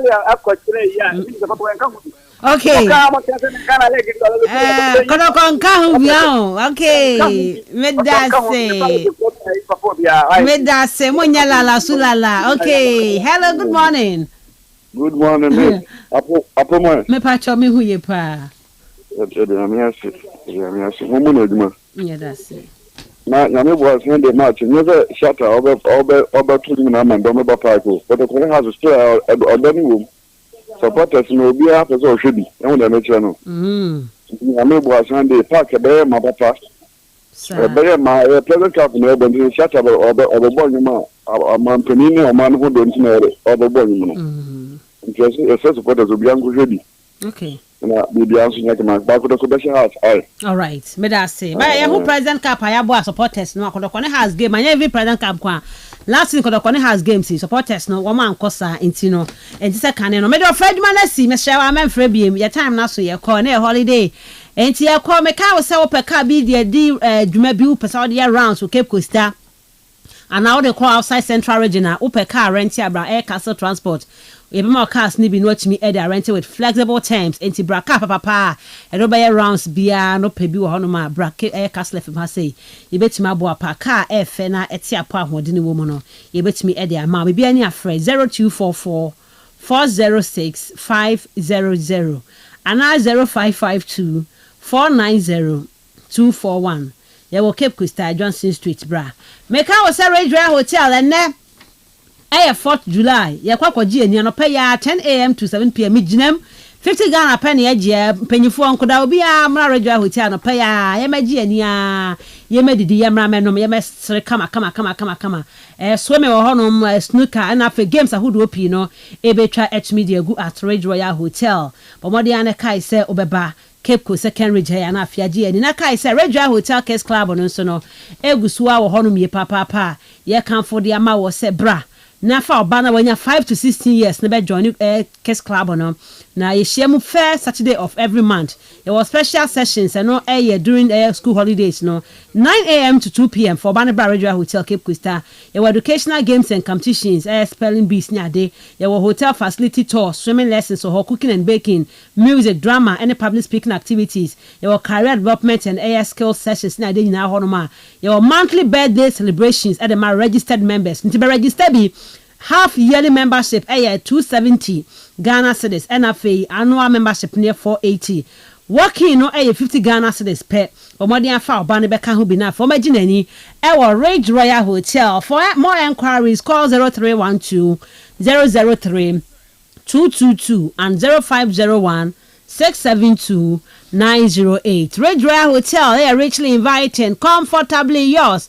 Russell, what's a fear banner was overhyped by the favored GFA, okay, and favored by GFA. He did not have the better